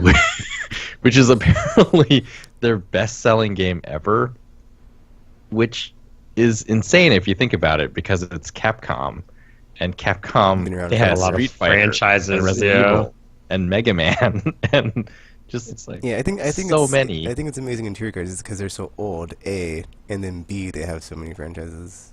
Yeah, It's like you're telling And me since Mega Man. What? I was just about to say, it's No, like of they all never made this franchises, kind of it money? was like, Nope. It's like Mega you Man never sold this many 8 games. Nope. That is Franchises. insane. Street Monster Fighter? Hunter Nope. is going to be the one. Most obscure of them all. I know. Granted, I guess the game audience total size was smaller back in the day, so that probably contributes. And then also, this is pretty neat because like Monster Hunter has always been popular in Asia, and this is like they finally broke through in the Western. Like In it the took Western years. hemisphere. Lots of years. We did it. We never gave up. How many Monster Hunter games have we made? So many. They have made a lot. They have Finally. made a lot. Finally, this one is the one. I mean, I think Eh. that's a good thing too. It's like, if you have a Japanese developer that's like making something, they're like, but it'll only sell in Japan. It's like, but what about Monster Hunter? You could be I know. global hit. So, It is pretty amazing that they never quit. Like a lot of those games, if you think of the Yakuza games, the first one did yeah. not do that well, and so the isn't second one one that just came out basically though the last one? That's what I've been seeing on Twitter. It's like it's the final one. 6 is the final of that story. So Oh. it could be like a God of War situation They where Kingdom Hearts it. something else happens. Yeah. But yeah, like Because I Yakuza- bought all of them until like I think the last few, and I was like, dude, I haven't played any of them. I've been supporting you. I'm sorry if I haven't been able to play them, and I know they're amazing, but I can't do it anymore. And now I'm like, oh, the arc is over. I can go back and play them and catch up now. Okay, guess I'll go buy the ones I kind of passed on the last few years, except for the Kiwami ones because they're just the same, just remade, and I already have the original. So I'll play through them, and then I'll be like, okay, let's see how I feel about them, and then I'll be like, okay, I'll get the original, the remix anyway. And they're cheap. yeah, for a so while like- that series, it always felt like that they might give up, Oh yeah, and it was like very well received. I think the most recent ones too. Yeah. And people have been like, "Oh man, Yakuza is amazing." So I wonder what that Monster is. Hunter I wonder if it like is just takes great. time or like what's up with that. Well, I think in the case of Monster Hunter, it really is. This one is easier, right? More Easier to accessible. Yeah. get into, yeah. And the Yakuza games, like, I think we always thought that they were good. It's just that Technology. they never sold well, Oh yes, that too. and they were always like PlayStation games. And during the PS3 era, it really was Yeah. like less PS3s here. That's a good point.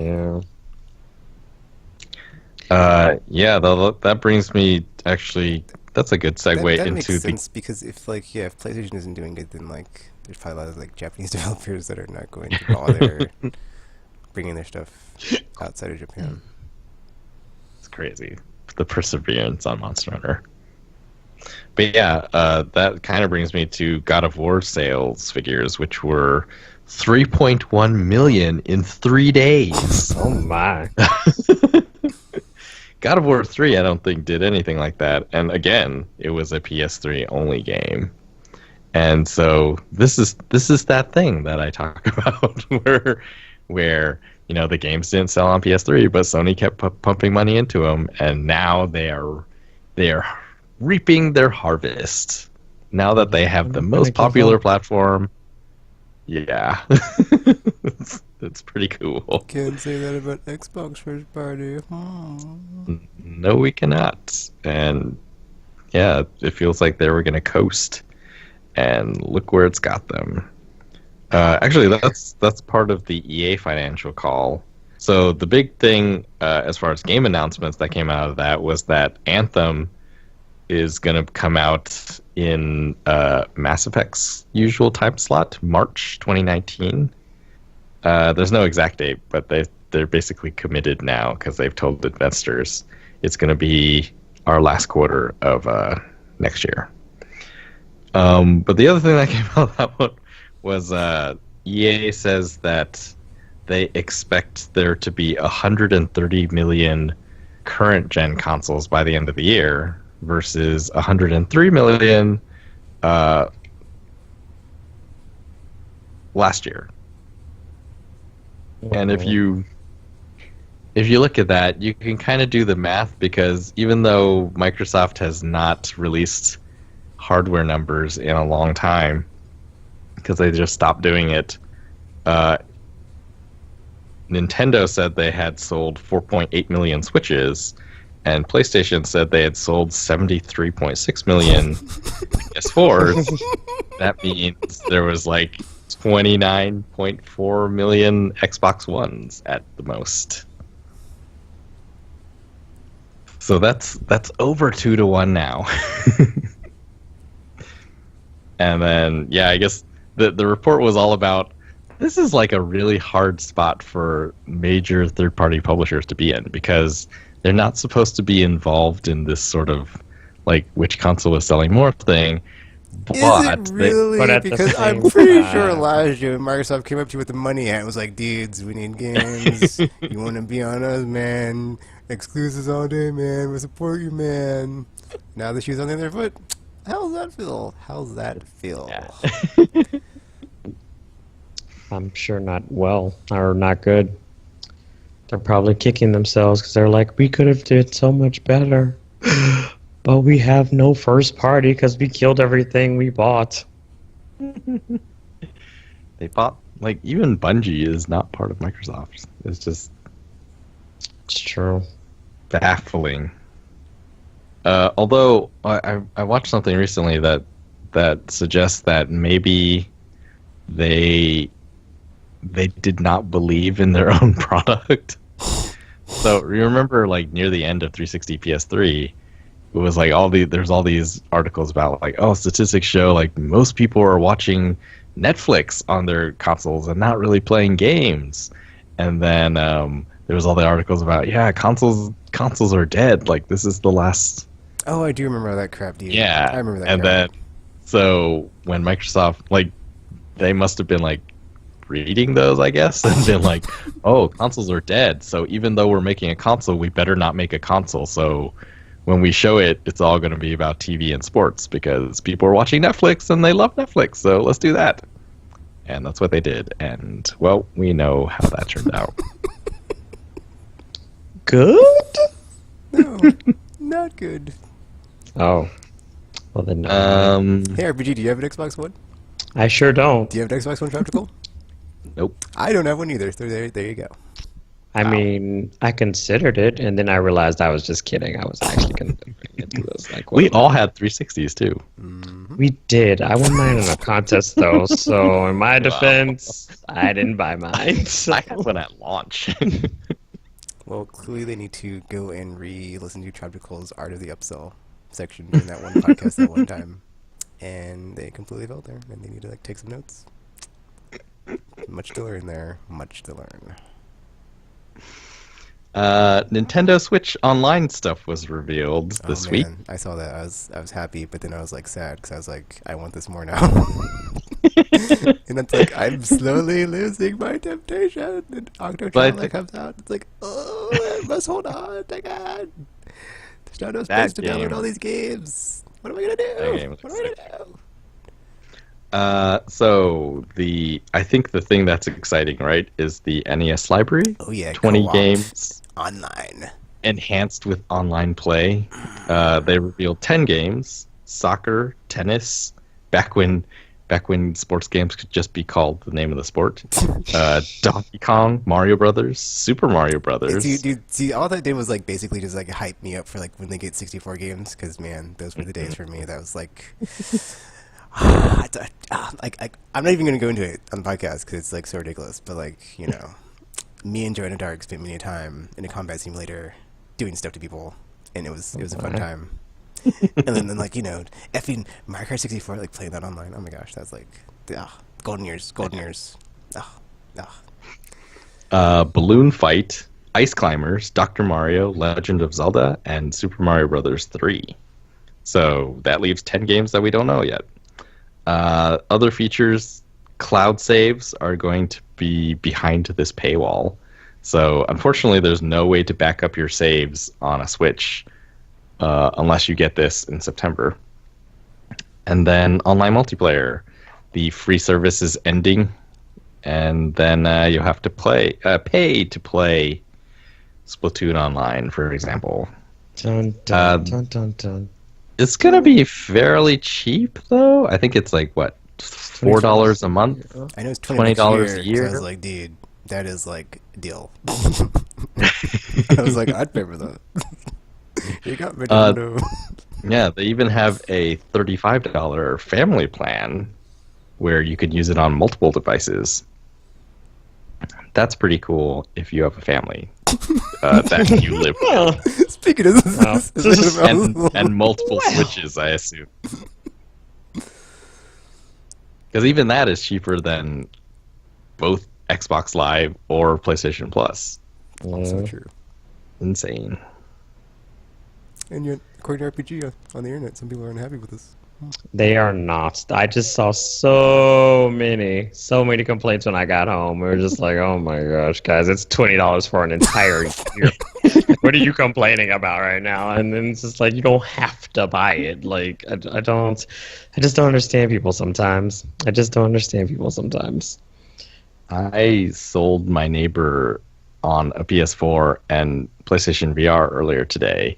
But yeah, he started talking about, I was like, oh, I don't I don't want to pay for a subscription and stuff. Do you have to pay for one for PS4? And it was like, wow, all of them are going to have subscriptions, and they seem like they're really cheap. To us, all of them seem cheap, right? They all come with. Well, I think the thing is you have to look at the value proposition, where it's you get free games every month. Whereas the Nintendo thing, it's you don't get free games, but there's the retro games are free, so that's cool. You get to play them online. Yeah. So it's for me, it's well, the 64 stuff comes out, dude. I might just disappear into you'll not see Taken for a while, because like I said, the golden years, that was my jam back in the day. And I need it in the darkest timeline. I need to insulate myself from this darkness of I must have happiness, and I'll just yeah. I don't Oh know. my. I'm kind of scared of what will happen. I might just go off the grid. Who knows? Who knows? Yeah, it's just interesting to think about. I was like, that's interesting. It Uh, is interesting because like, I remember at one point that was like PSN's thing was like, well, we don't have to pay on Xbox or on PSN, but you do on Xbox Live.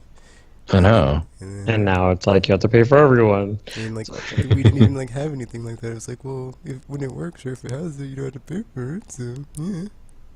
And here we are.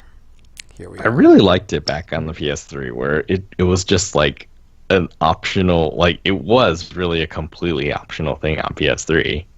Do you want free games every month that you can play? And it was like, yeah, it was just a really good deal.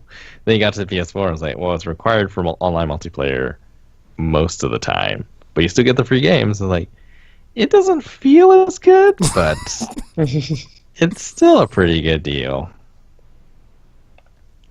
It's like it's not horrible, but I mean, Yeah. I still feel slightly more violated than I did. Yeah, I don't know. To me, it feels like if it was not required for online multiplayer, they would not have as many subscribers, but it wouldn't be as few as you might imagine. I don't know. Yeah. That is 'Cause I not mean, much. the fact that you do need it, it's kind of just like, well, you kind of don't have a choice if you like to play things online Yeah. with your friends. So it's like, well, enjoy. Although it's funny, like there few a larger percentage of people on my friends list than I expected don't have Plus. I was like, huh, that's weird. Do you need to get new friends? Maybe. Just putting that out there. Just putting that out there. I'm just kidding, Tropical's friends. I'm not kidding. The rest of these news stories are sort of all over the place. Yes, that is the saying. So depending on what you're interested in, some may be interesting and some may not be. The one that I'm interested in is the Star Trek The Next Generation DLC coming to Star Trek Bridge Crew May 22nd on PS4, July 21st on PC. They're adding the Next Generation like Enterprise D bridge into the ongoing missions stuff, which is the sort of procedurally generated mission. So unfortunately, it doesn't seem like there is new campaign stuff. However, the ongoing missions, like I guess it's like role playing Star Trek, where you're just like going like that's what they did. They just went out there and saw what they could see.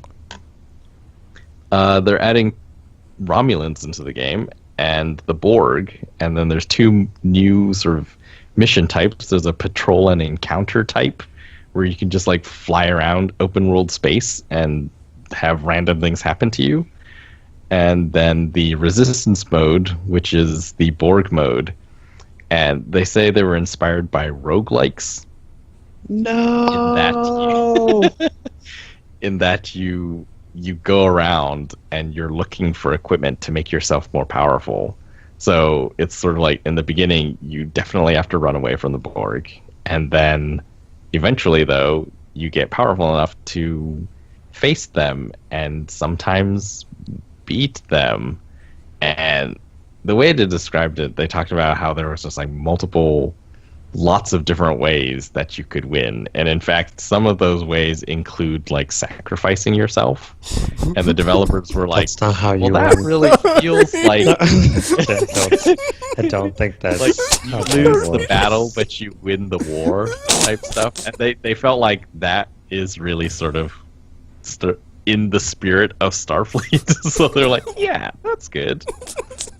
And so I was like, oh, that sounds really fun to me. I don't think that's how that's supposed to work.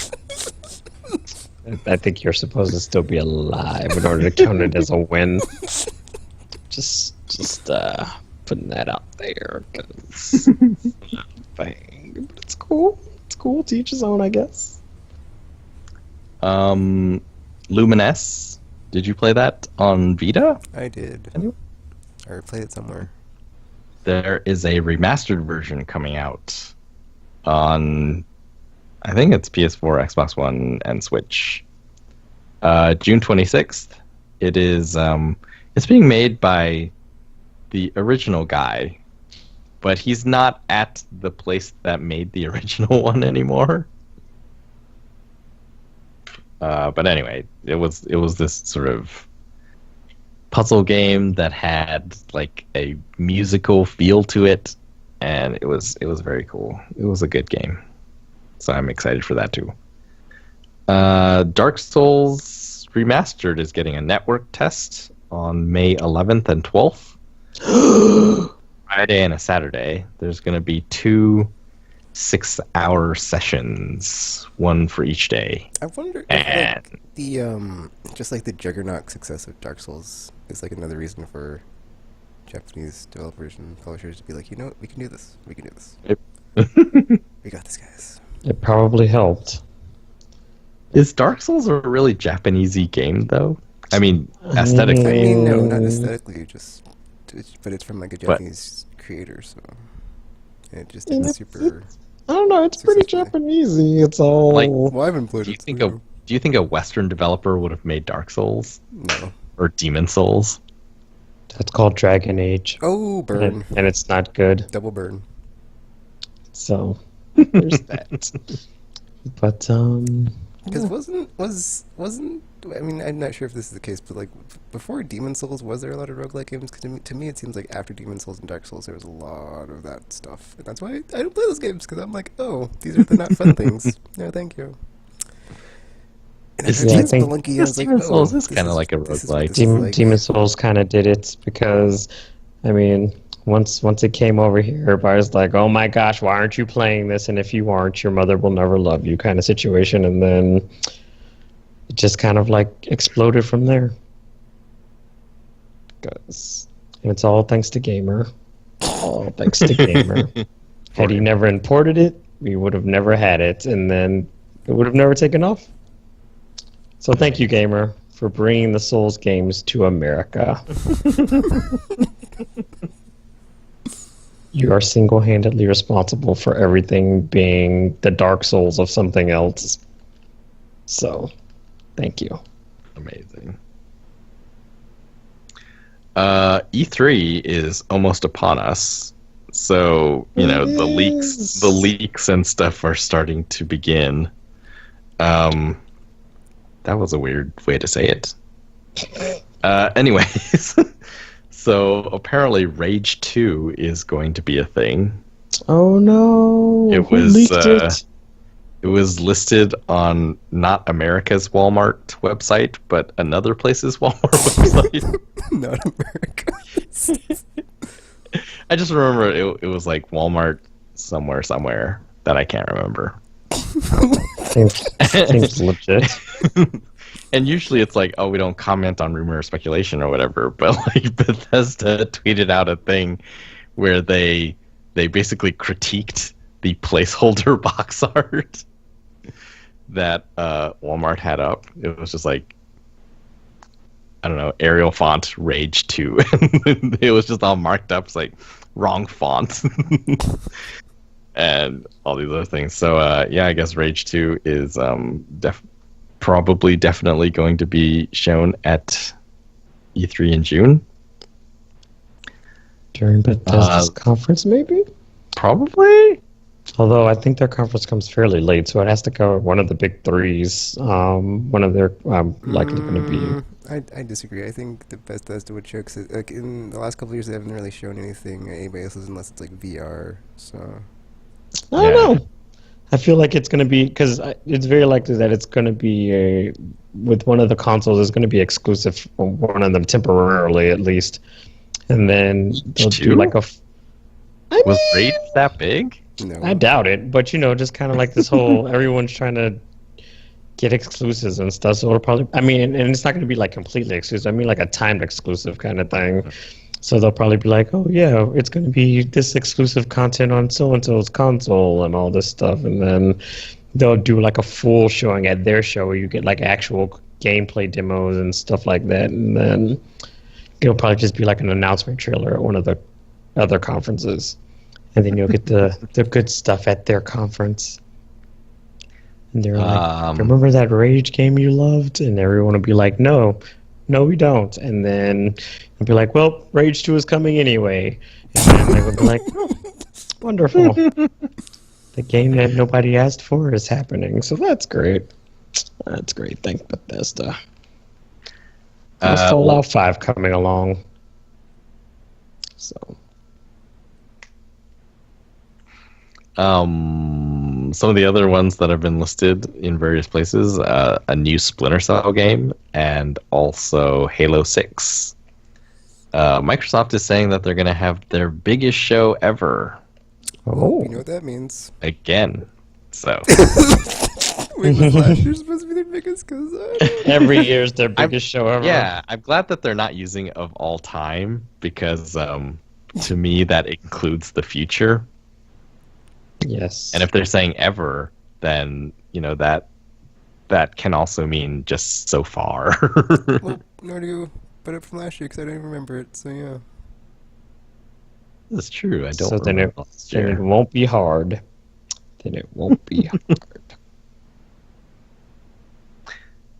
But yeah, people are.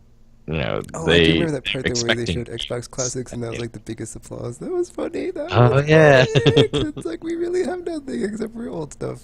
Ha ha ha. They have been releasing those steadily.